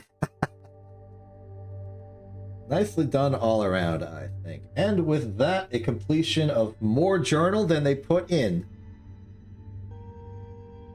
Alongside a nice bit of Sweep of Sigmar's Garden and a custom puzzle. The second custom puzzle we've done since it's just some air.